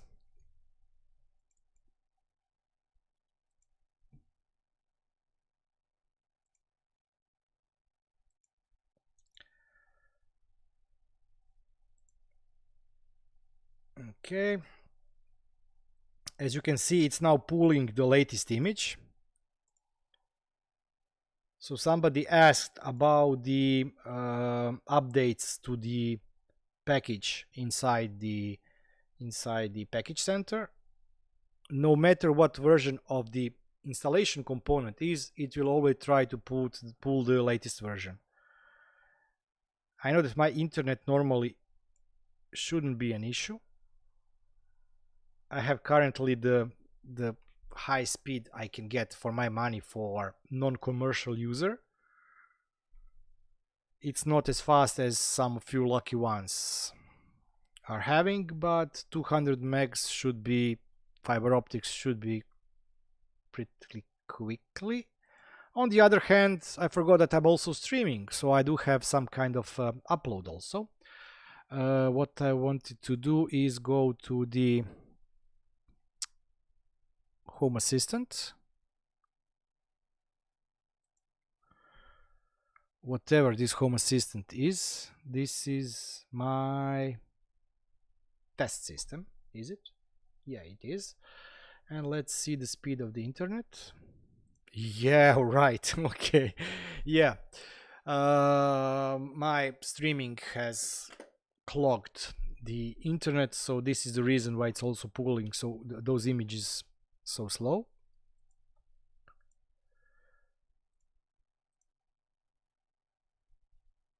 Okay, let's go back here.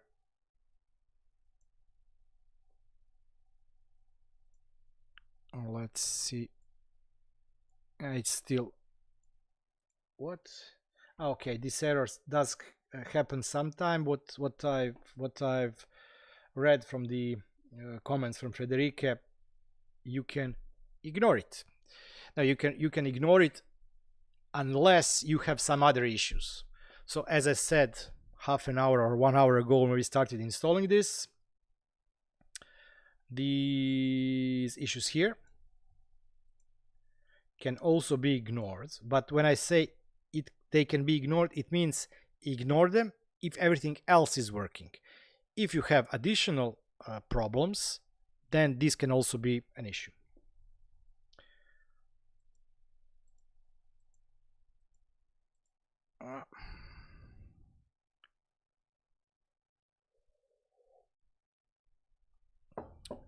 Nope.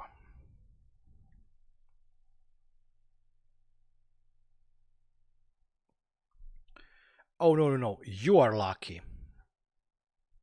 Yeah, I'm lucky here, but I have always connected summer house or whatever, cottage, whatever you may want to call it. It's outside of the city. My first neighbor has fiber optics, but he's some rich dude who paid to have fiber optics to his house in an area that usually doesn't have fiber optics. And I found that out, and I'm unable, when they pull the fiber optics, yeah, Vali, please don't. So I called the telecom operator, and they say, no, you can get the how it's called, minimum. You can get the speed that has been passed in a law as minimum. So this is 4 megs with upload of 0.2. And trying to get video streams, and I use this link for the video surveillance.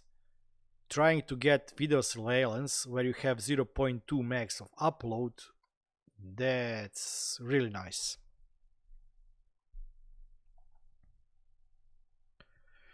Yeah. As I said, my provider currently, it's all fiber optic, but they're just too lazy to upgrade the equipment, so it's 200 megs I think is maximum speed I can get, and upload is I think 50 or something like that. It's 4:1 ratio or something like that.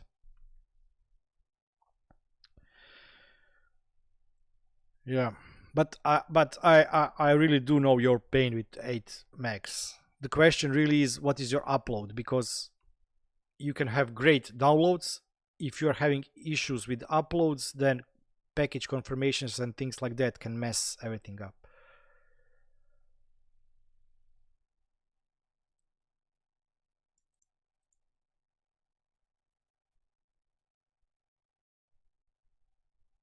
Yeah.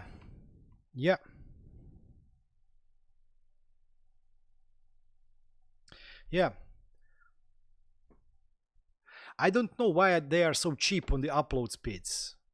The same equipment. I also unfortunately do work with some telecom providers, so I know a lot more than I want to know as an end user. That's why I hate having phone calls with them. I how we call it, canceled my contract with the last operator. I was really okay with them. I was really okay. They did provide a great service. Everything was really great. And I wanted to disable fixed landline. I don't use it. I don't think that nobody called me except telesales once a year on that fixed landline. And I wanted to remove it. And they were like pulling my body parts for 2 weeks in various directions. And it ended up with saying that, no, but we have to, change the router so we can remove your phone. I said, why? It's the same router I'm using. We have a long time ago moved from the analog line to digital, so this is the same router. No, but we have to come and remove your fixed line. Then whatever. They just started saying, the last thing they said, unfortunately, you have to pay for us to reprogram your router. And I said, okay, guys, that's it. I'm just changing telecom operator because I simply cannot stand all the things they are making up every time. So okay, so we are now running into issue number 2 here, or 3 or 7 or 11. Disk space. Okay, storage. Wow, okay. I don't know if I will be able to finish on this machine installation of the Hassio. I really did have great intention.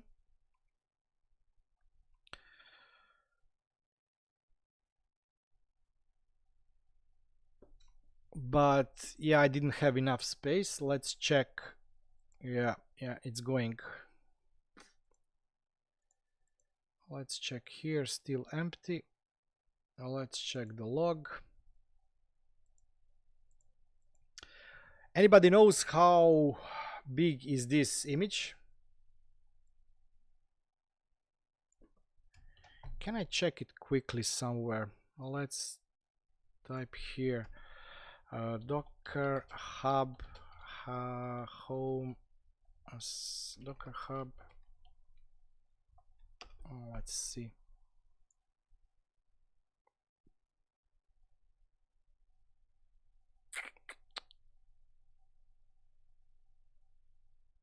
No, I don't think we will be able to install it because of the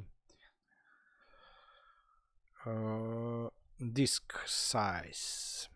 This is compressed. It has to then be downloaded, decompressed or unzipped.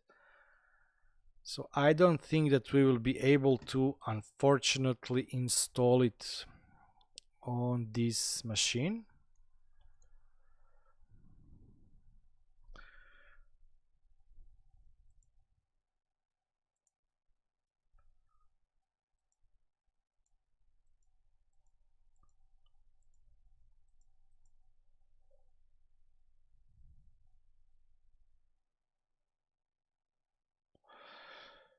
Yeah, it did pull all the other images before, but now it's pulling this last image. I get a lot of warnings about the disk space, and I only have 150. Oh no, oh joy of happiness, look at it. So at the beginning of the stream I said if you have good enough device you can have everything up and running in how much, 15 minutes, 20 minutes, and it's been about hour and a half.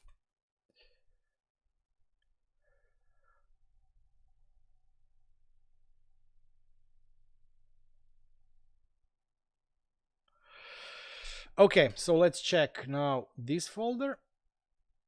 It should be populated with files, probably default files for now, nothing yet. It's still starting.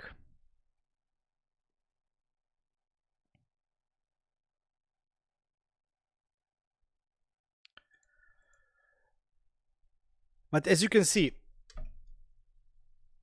people do have issues with the Home Hassio Supervisor restarting. I did see it once. I also did see this happening randomly. For example, my system was running for, I don't know, 2 weeks. I cannot say more than that because releases are more often. It was running for 2 weeks, and then at one instance, supervisor just restarted. When it restarted, it cascaded and restarted also multicast and DNS. And after that, it was running normally 4 days. Okay, let's check here log files.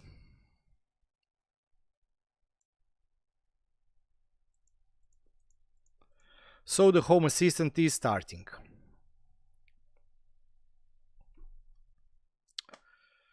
That's funny. Well, I have to be honest, I'm really impressed how this poor machine managed to handle this load, but it did manage, and we did get Home Assistant up and running inside Xpenology on the system with how much? 6 gigs of disk total and 520 megabytes of RAM. So I would call this a win.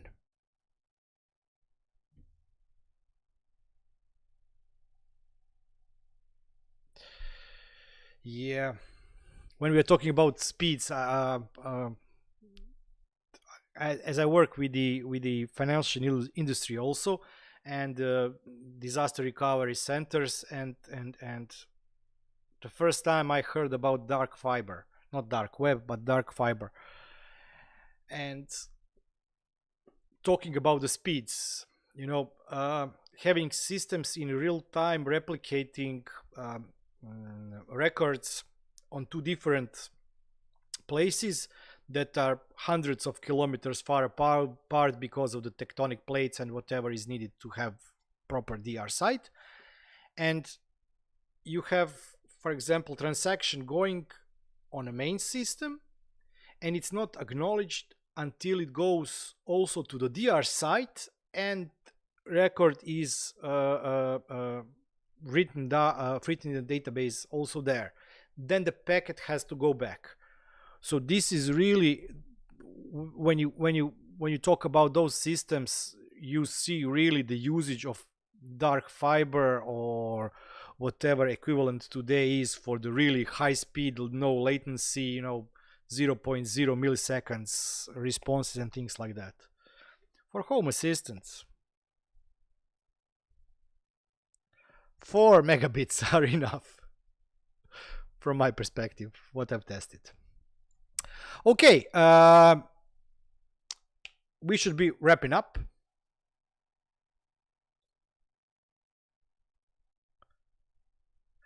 Do you know what's one of my projects? I do not have direct line of sight to my cottage, but it's on the hill, and I have a line of sight to the place where my sister lives, and she has line of sight to the cottage. You see where I'm going with that?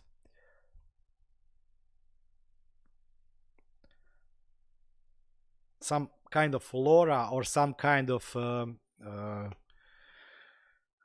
permanent whatever wireless connection between the two places with one hop in between, and I can have whatever the maximum capacity or maximum speed of these devices. I found some they were pretty cheap. I think that those, how it's called, radio far or but on the Wi-Fi standard, I think that it was like 200 or 200 euros per radio. It gives you up to 40-50 megabits or something. It's not microwave per se as the old microwave used in telecom. It's something similar but using the Wi-Fi frequencies, but it has how it's called, the directional radio wave. It can go up to 30-40 kilometers, and for me I think I need about 15-18 kilometers of direct line.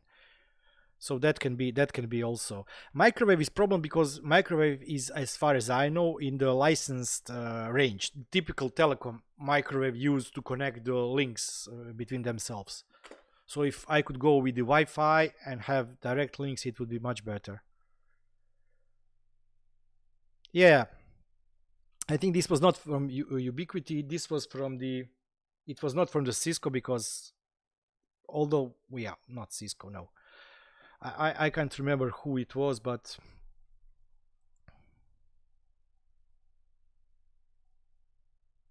still nothing. Let's check the logs, and this will be it. Definitely time to wrap this up, and definitely I want to thank everybody who joined today. It was a nice chat. Don't forget that I have a Discord server. I do try to answer all the comments on the YouTube channel, and I will definitely continue to try and answer all the questions, ideas, whatever you have on the comment section on the YouTube. But it's really hard, especially if you want to post links, post pictures. If you have any kind of issue, it's really hard and not as interactive as Discord. And so there is a Discord server. There will always be a link somewhere in the video somewhere. MikroTik is great. I'm using also MikroTik. I think that maybe Yeah, I know that microwave starts at 1 gigahertz. When I was, you were right. When I was talking about the microwaves, I was talking about the, classical microwave links between the towers in the GSM world prior to the whatever we are now using. And it was called Radio Far or something like that. I can't really remember. I'm getting too old and I'm just drinking Coke here, so. So if you have any kind of a comment or a question, you can find me on Discord. You can find me in YouTube's comment section. You can probably find me drinking beer in 10-15 minutes. I really do wish everyone to thank everyone that joined the stream today. I really do wish to thank Rene for super chat. It means also a lot, and it will be going definitely to buying some more geek stuff and doing future videos. So guys and gals, guys only, thank you for joining, and it was really fun, and I will definitely try to repeat this in 1 month. And well, maybe I get a new SSD, so we do complete reinstall. And okay, never mind. Thank you once again, and I will be seeing you next time. Bye bye.